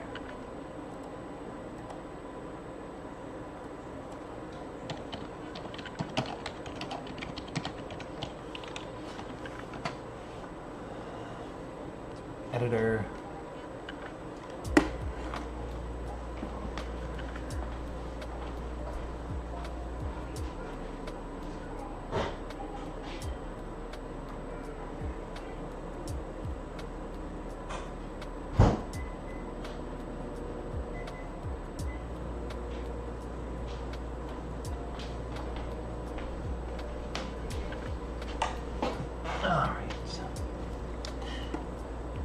Pixel art animation. Let's see what we got going on here. I want a sprite editor, online pixel art drawing tool, sprite animator, pixel mesh, free trial.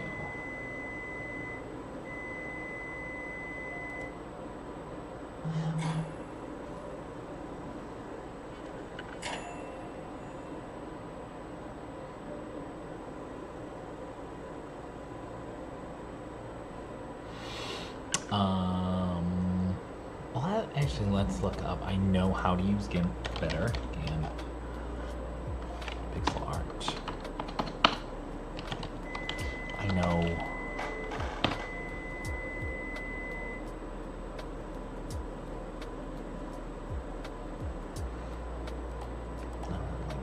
Animation. There we go. Kawaii hana.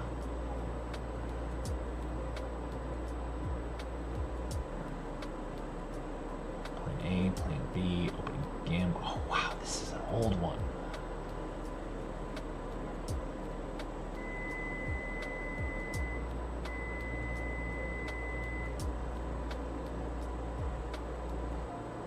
Okay.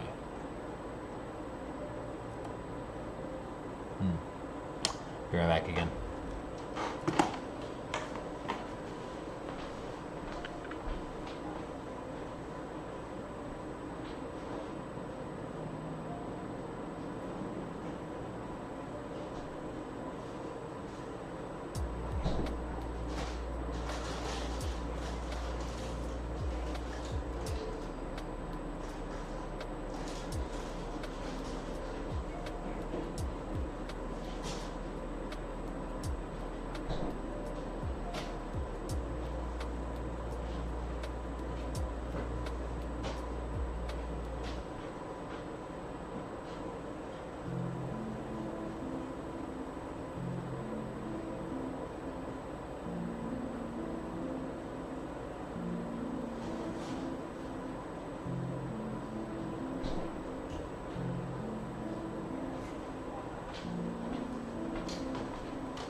eat.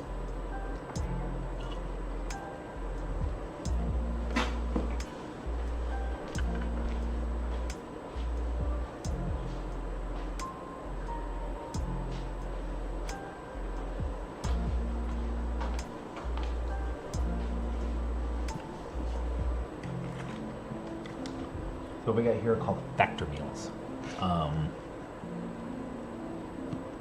They are like microwavable meals. One of the food surfaces.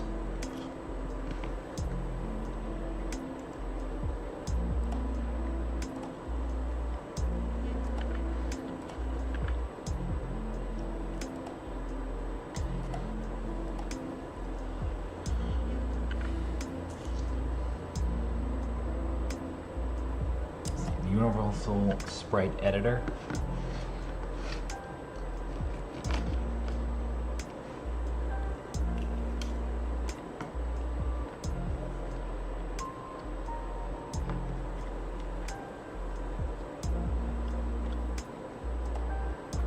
Actually, you know what? Save that image. Sure. Tiny, but that's alright.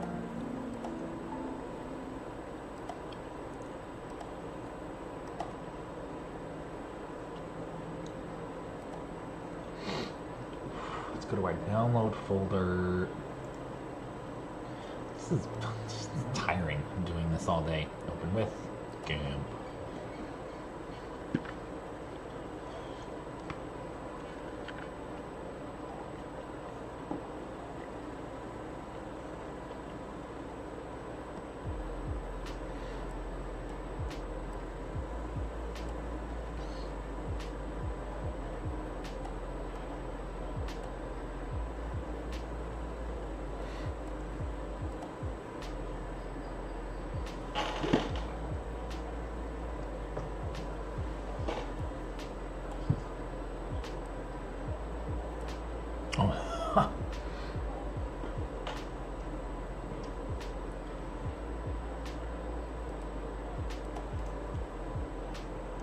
I just wanted to see delete. I just want to see his size-wise delete.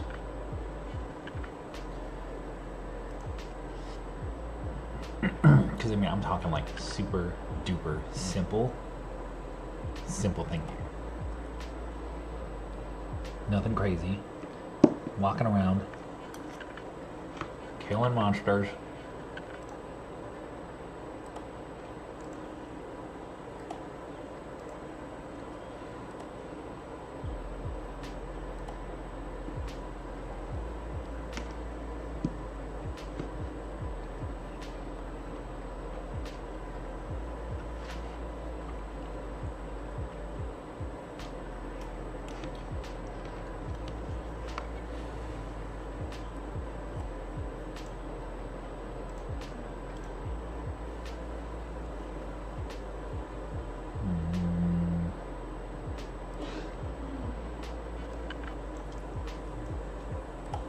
Oh, mate.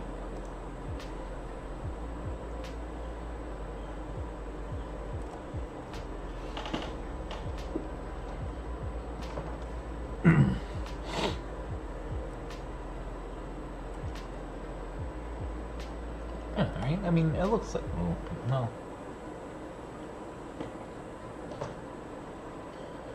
Doesn't look very good, but perspective-wise, that's really what we're looking for.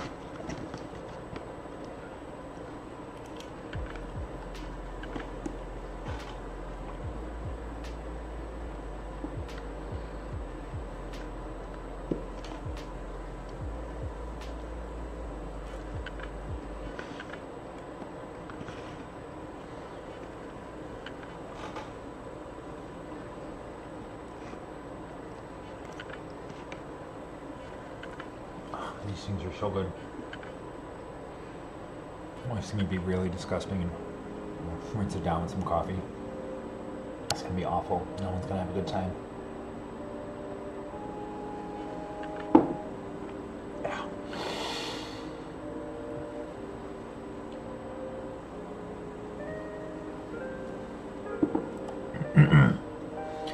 Alright. That works in theory. which is what we want.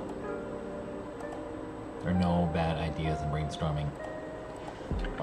I probably have these.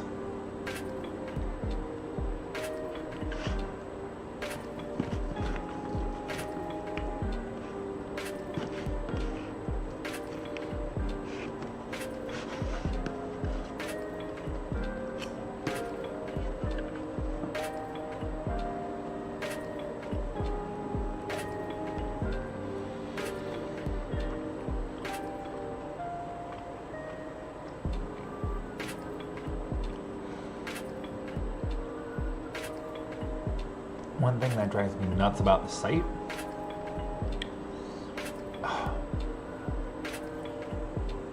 actually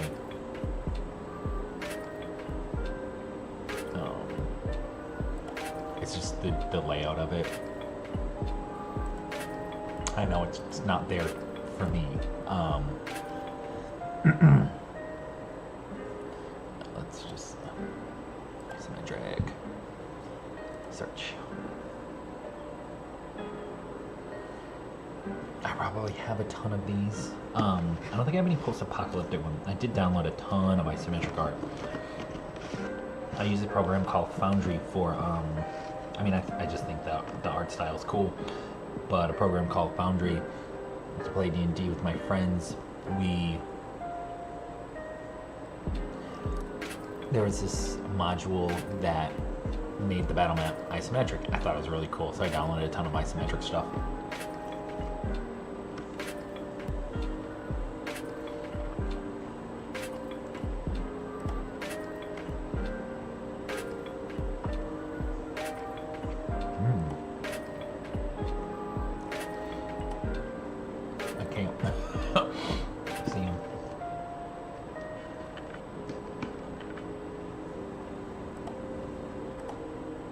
Alright. So they're like little people. Let's do 144 items per page.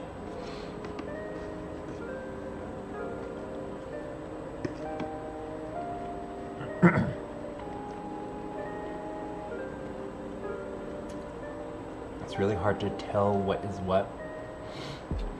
Isometric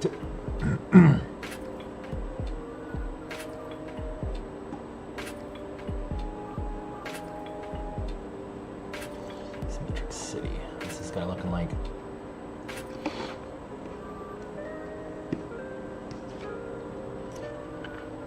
I mean, oh, Kenny.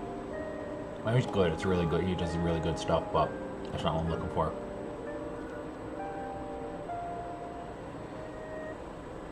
Oh, yeah, I have to reinsert 144.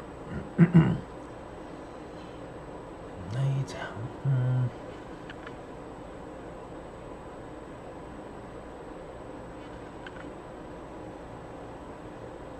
Vehicles. Houses. Ruins. Walls.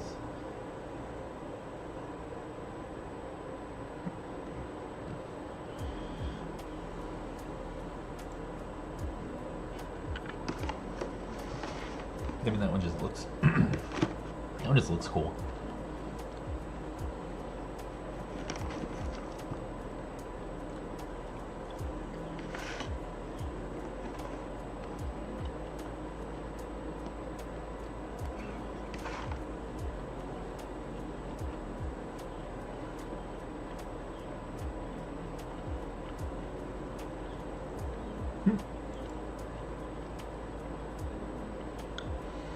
Isometric Humvee.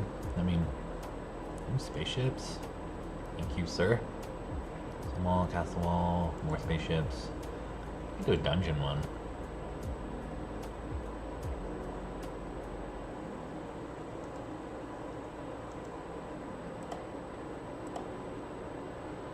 I already have that.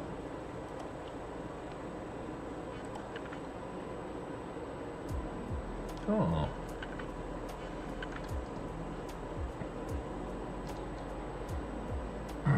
Good old monkey head.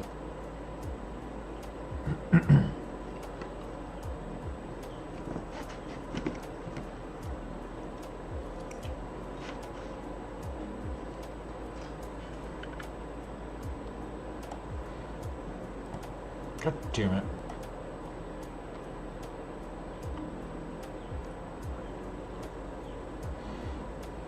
Oh, where'd it go? Isometric render.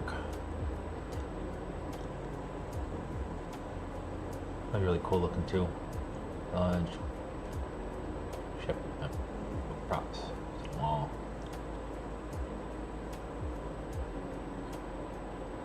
Trees. Oh, no spaceships too. Oh my god, did I really just lose it?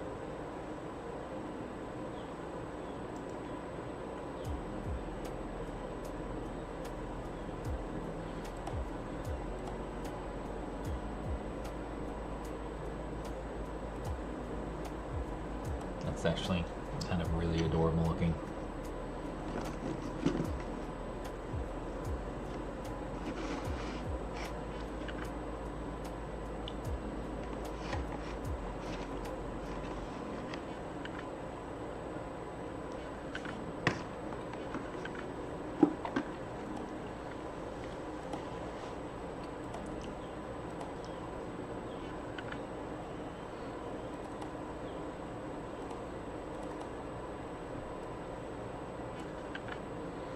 It's not gonna. Apparently, I'd already downloaded it once. Open. Just extract the stuff here.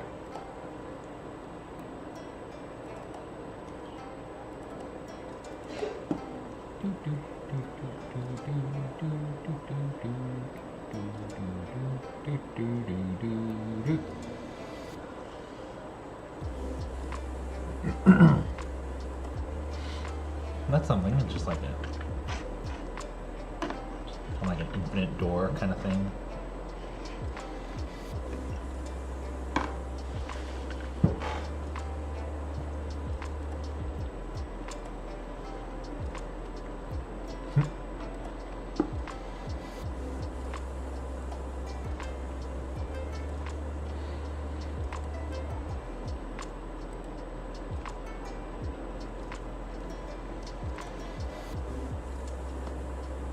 Nice.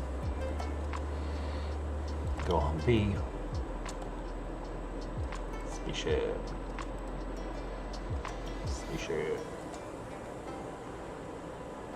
Let's check that Benzies one out. That looks really cool.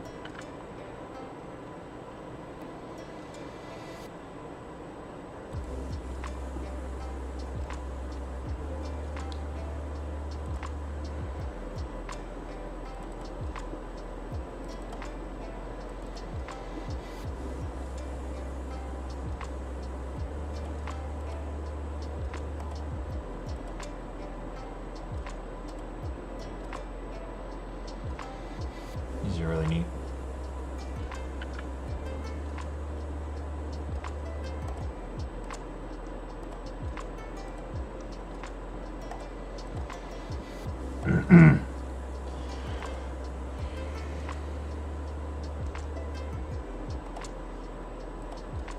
What kind of objects we got here? Now there's a low poly. Excuse me for sticking my finger in my mouth. Or not really. Plans, sprites, buildings, small trees. Oh, more Denzi. I like this. I like this feller.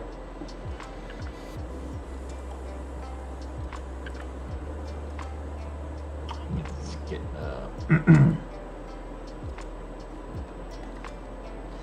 what else does he have? Oh my. I was more looking air, Denzi's other works. What do I got going on here, Denzi?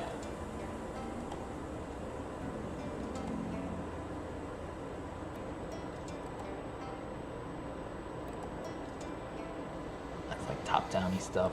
That's good. I don't hate it. Oh, jeez. Don't.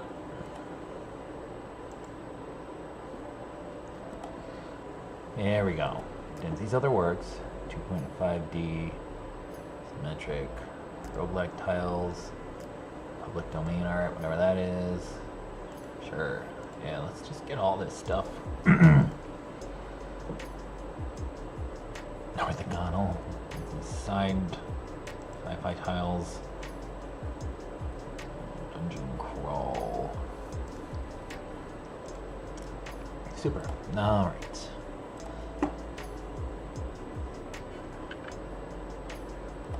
Hey, you know? I mean, what do I got here? What are all these things?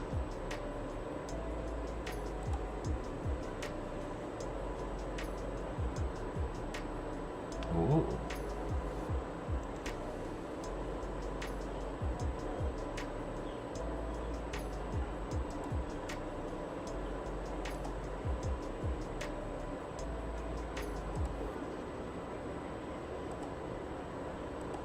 I mean, really, if this has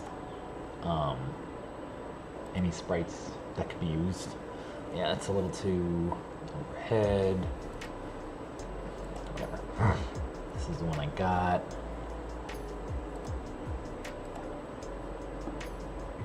This one side. Check out this dungeon crawl stone soup. Yeah, these seem to be side. What's this one? Whew, that's big. Yeah, that's all side. Mostly side. Oh, well, you can download it, just take a look at it. Which I just got rid of.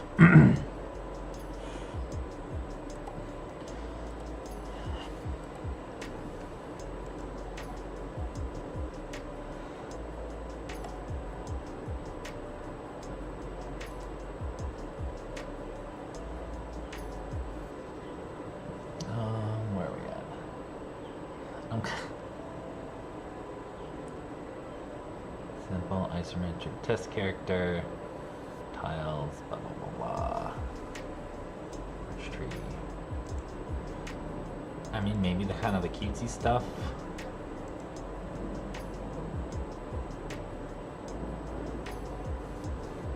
They have almost all of the tank. Snow tile set. Houses. Robots. Simple isometric hovel. If I could make this like post-apocalyptic-y, that would be super. Group tiles.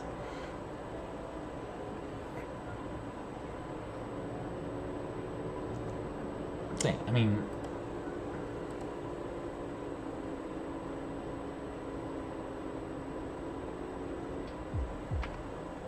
I don't hate it. I mean, obviously it's it's amazing work. Whoever did it did amazing work. Sometimes the thing's not your thing. Alright, let's see. I mean,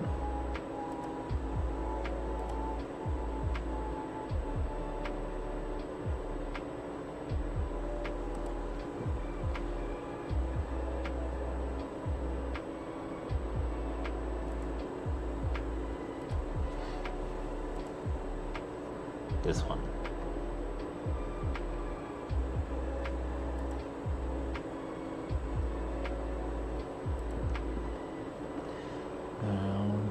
Ooh, the XCF. Well, thank you, sir. Blender, you know, just download all these. I mean, I got plenty of room on my computer. I don't, but...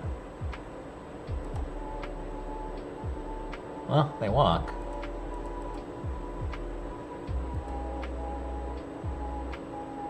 I don't like the character, though. Yeah, alright, we're done with that.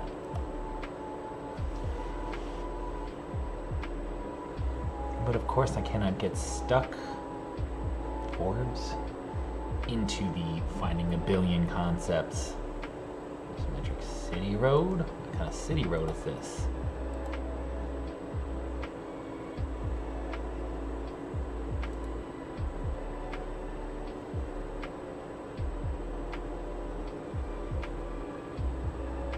Symmetric cityscapes, tile. Wooden buckets, moving sprites, crystal prisms, and rocks. Nah. Industrial skate park. These all separate files, gnarly. Doot, doot, doot, doot, doot, doot, doot, doot, doot. Well, this is exactly what we're looking for.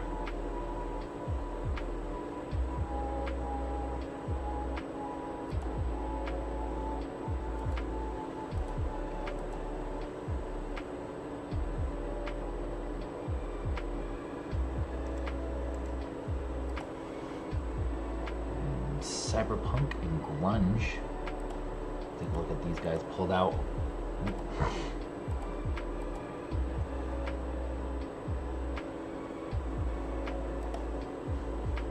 This one, grunge tile set.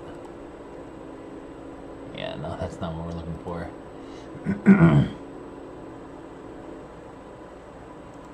Scavenger character sprite. I love it.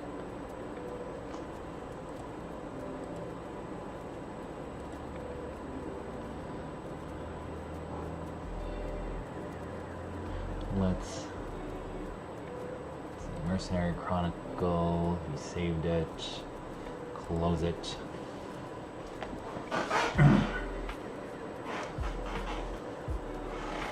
Jeez.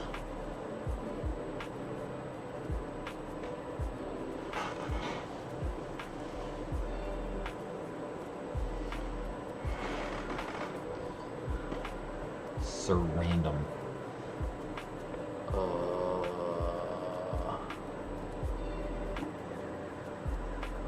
Isn't there a way to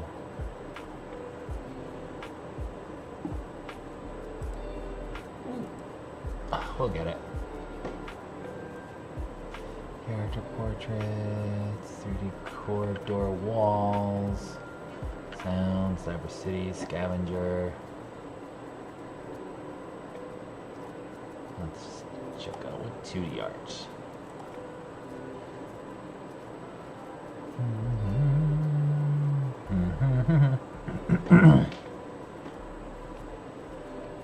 Trains or punk. Excuse my finger on my nose. Cool. Alright. Let us, because I mean, this could be it. This could be all we need.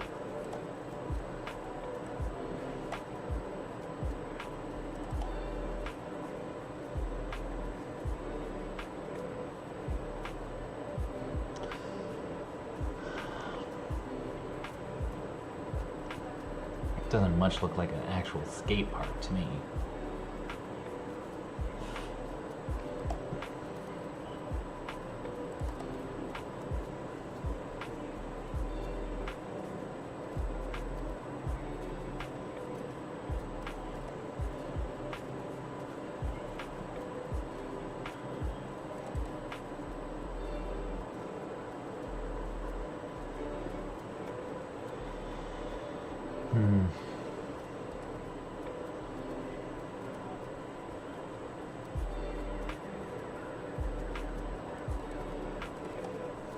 Oh yeah, this is the ticket one.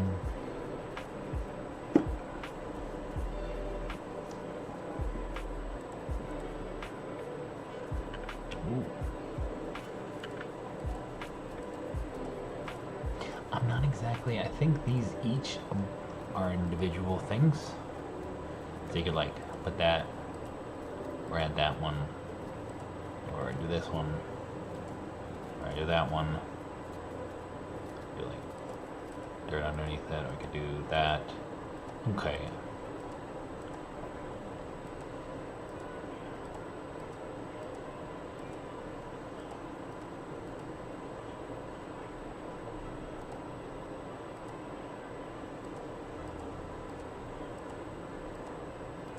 I don't know. I'm still not super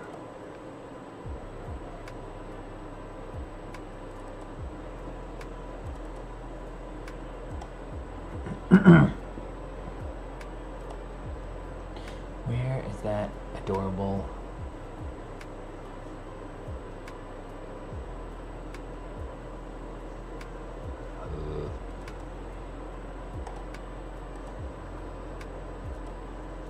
Is this one?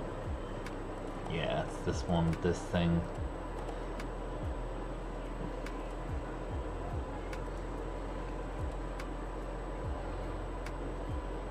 Actually, I'm digging this. This and like the hovels.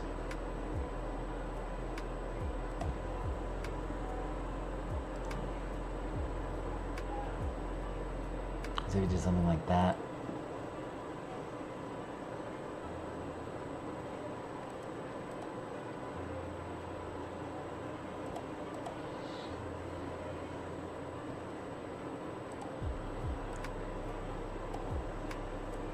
Put in there.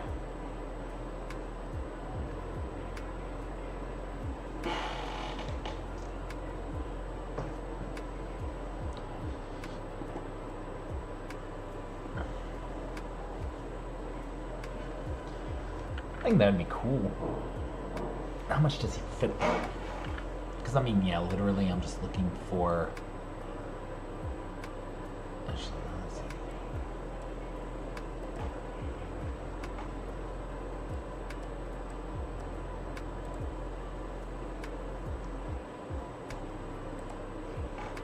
Okay, hold on.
Okie dokie.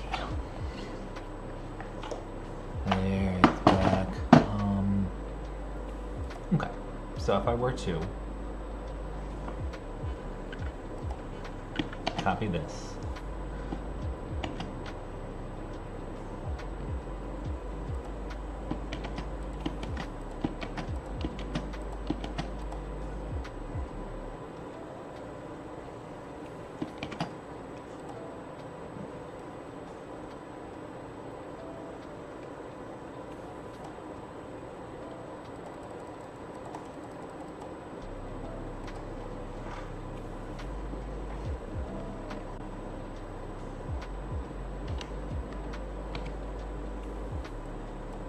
it's not.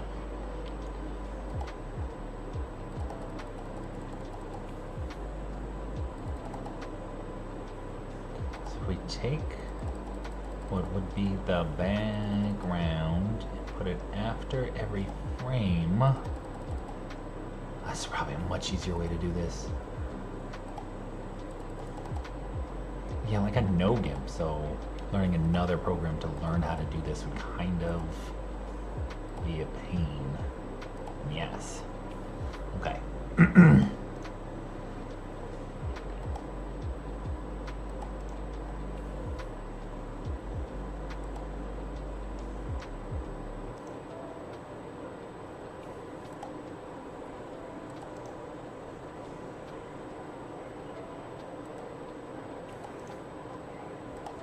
Merge down, merge down. Goodness gracious.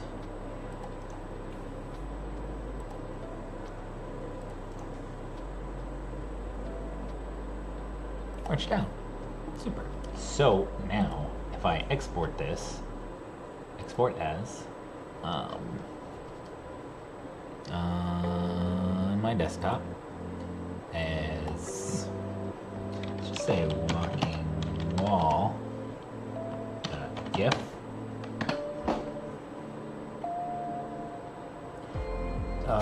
Loop forever GIF interlaces animation.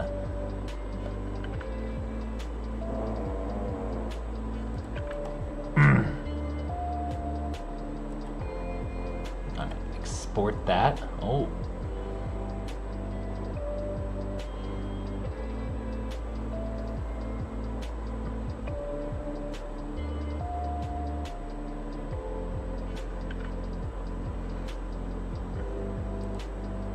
I don't know what that means. Okay.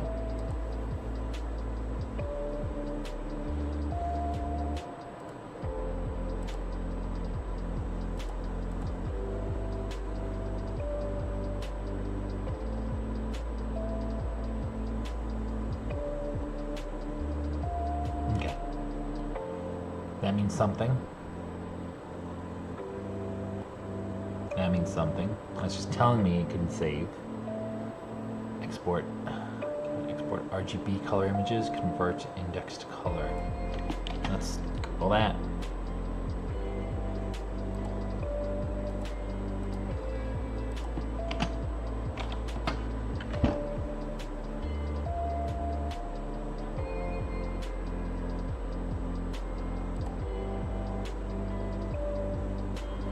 Right.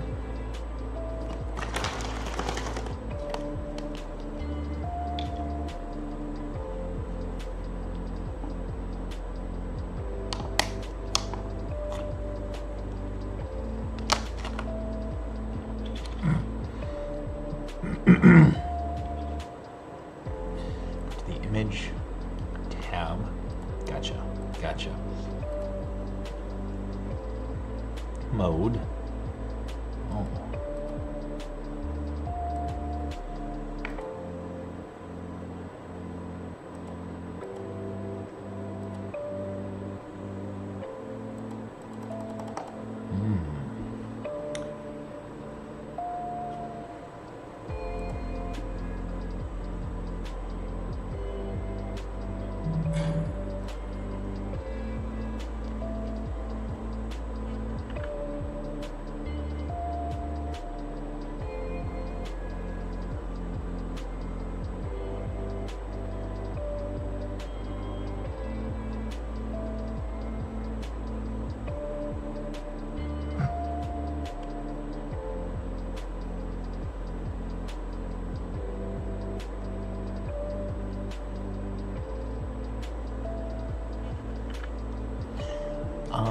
Ooh, I think it's walk time. Okay, so boom, boom, boom, boom. No.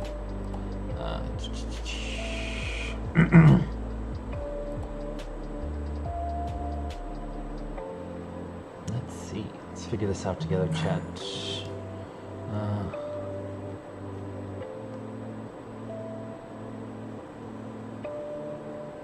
Yay, nursing then walking. The GIMP.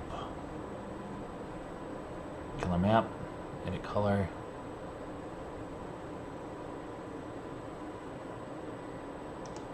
Okay.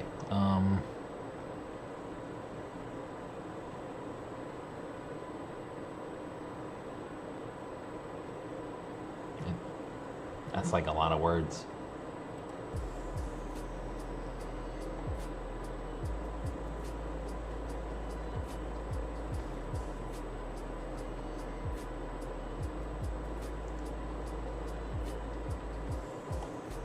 Same thing. That's alright.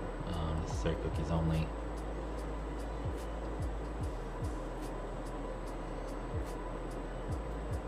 Color map dialog. Here, I'm going to move this over to this screen. Let's see. Color mapped dialog. When I said I knew this so well, where the hell is it? Whatever.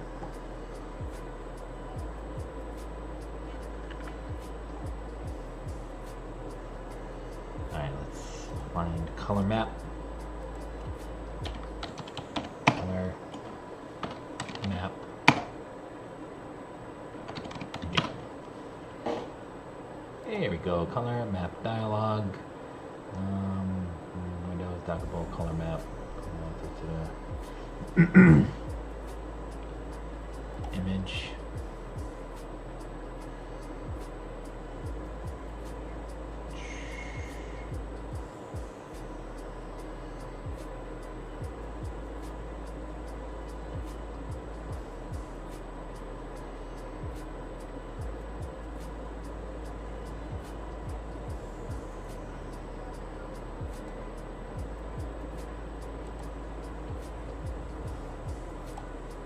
Did I just do it? I don't know. Hey, look at that. Convert. Super. Hey, can I do this now? Export as, just walking.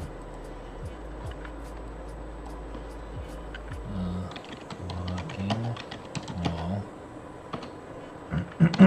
That GIF. Nope, not in downloads. I want to do that on desktop. Sports. This GIF. That, and then want to frame, replace. Cool. Oh, that wasn't so hard.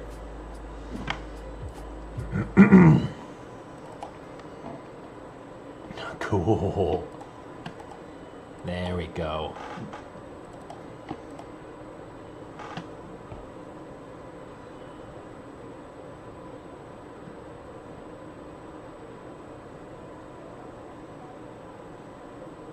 Super.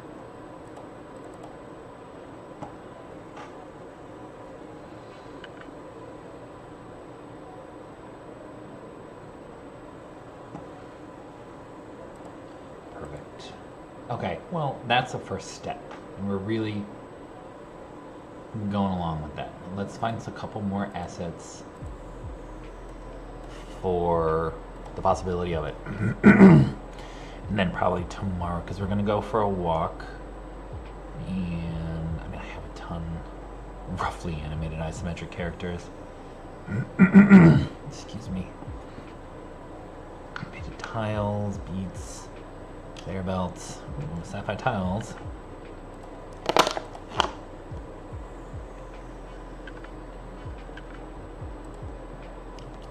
I keep doing that.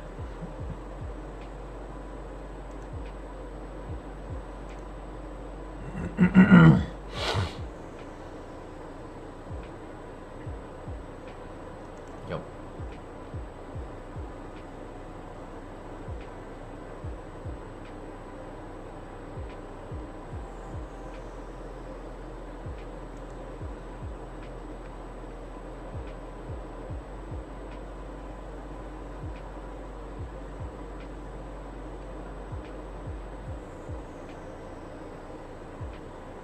This is really fun stuff.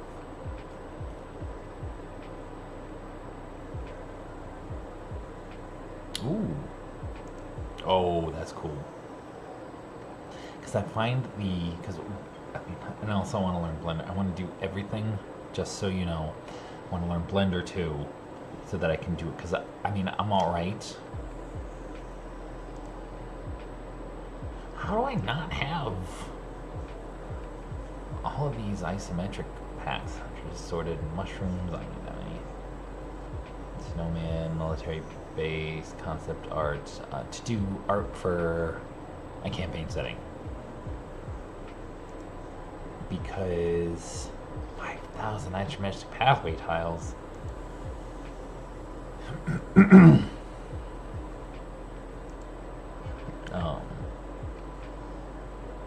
I'm actually going to take a...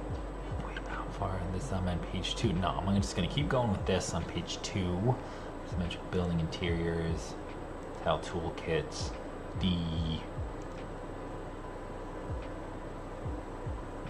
art in a world. Branded Minds. Because animated wizard, thank you for chicken walls, sci-fi character, and blah blah, overworld tires. Ooh, lab maintenance room. Alright, so we're on page 2. Oh, wow, that's a lot of stuff.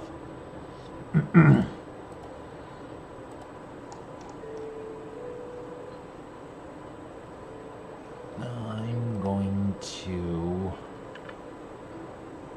bookmark this. Edit.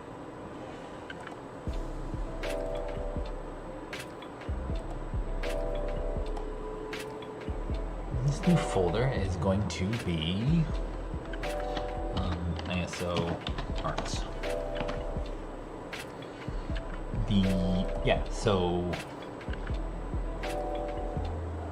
Blender, because I mean, I'm alright, I could learn how to be a better artist drawing, but I like 3D modeling a lot, and I'd rather just do that and then do the art inside there. Again, it may not be a super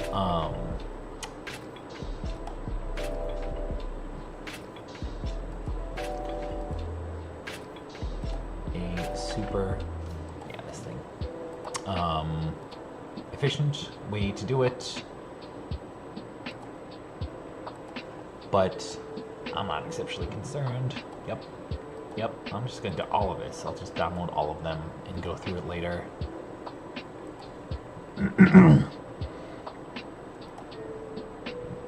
Oh. That'll be perfect. This would be perfect for what I'm looking for. Blowing up Jeep, I like that. This is gonna be great. So we're gonna work on this tomorrow. I'm super excited. And I'm really super excited about everything. God, I love learning. What do we got here? What's this guy look like? Got some stuff. Paint some monsters. That's what I really need.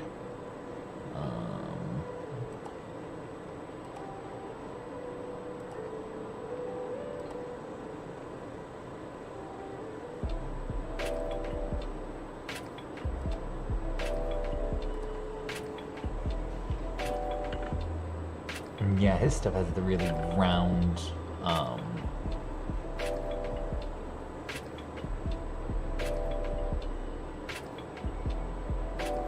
yeah, I mean, its stuff looks good. It's,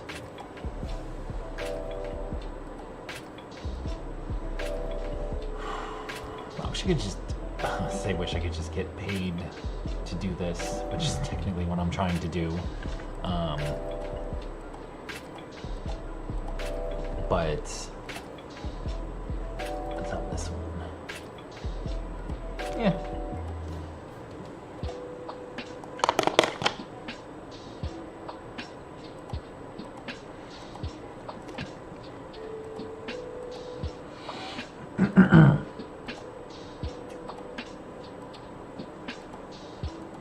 Yeah, I've gotten so much stuff from this website. I'm gonna need to start putting my stuff on here.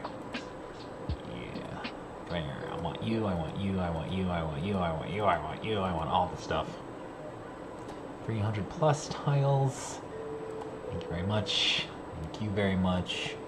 Isometric.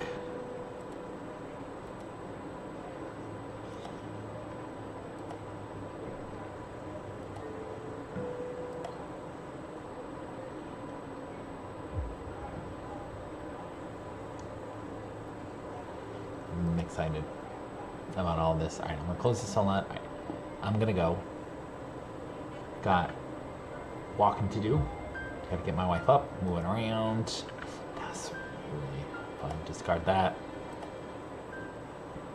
I'm excited. So yeah, only been 2.5 hours. Tomorrow we will pick up probably with the art. I may go come back on later tonight. I don't know.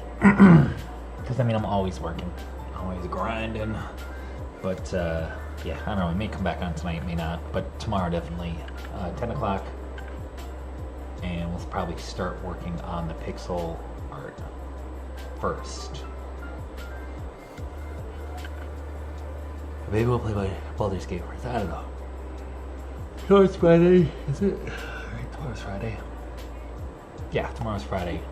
I usually take the weekends off. I'm going to be taking the weekends off. We'll see how that goes. All right. Have a good evening, everyone.